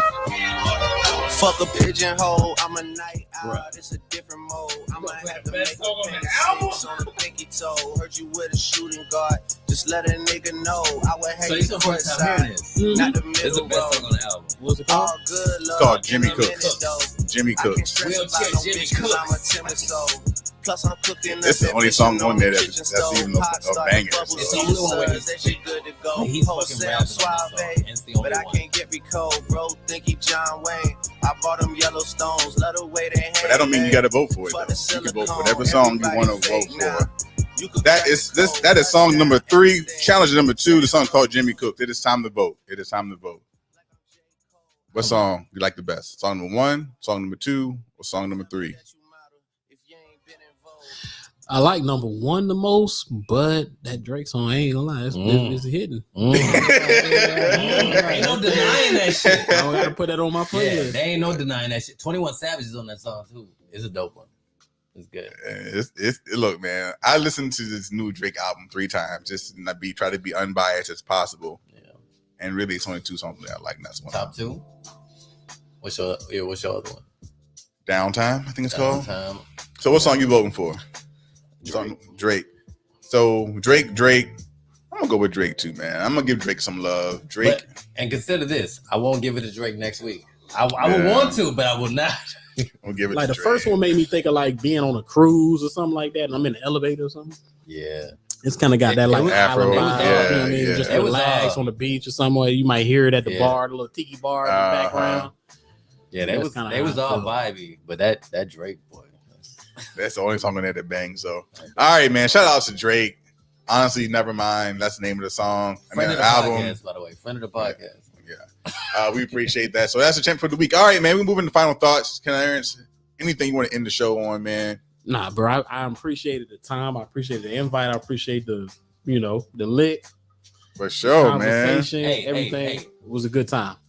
Love to you in 5 words. Love to you in 5 words. Yeah. It's kind of hard, ain't it? Come on now. Yeah, right. Come on now. Go first. Come on now. Love to me in 5 words. Learn how to communicate honestly. Boom. You hit that shit. You hit that shit, nigga. That was a freestyle. You go. Why he thinks?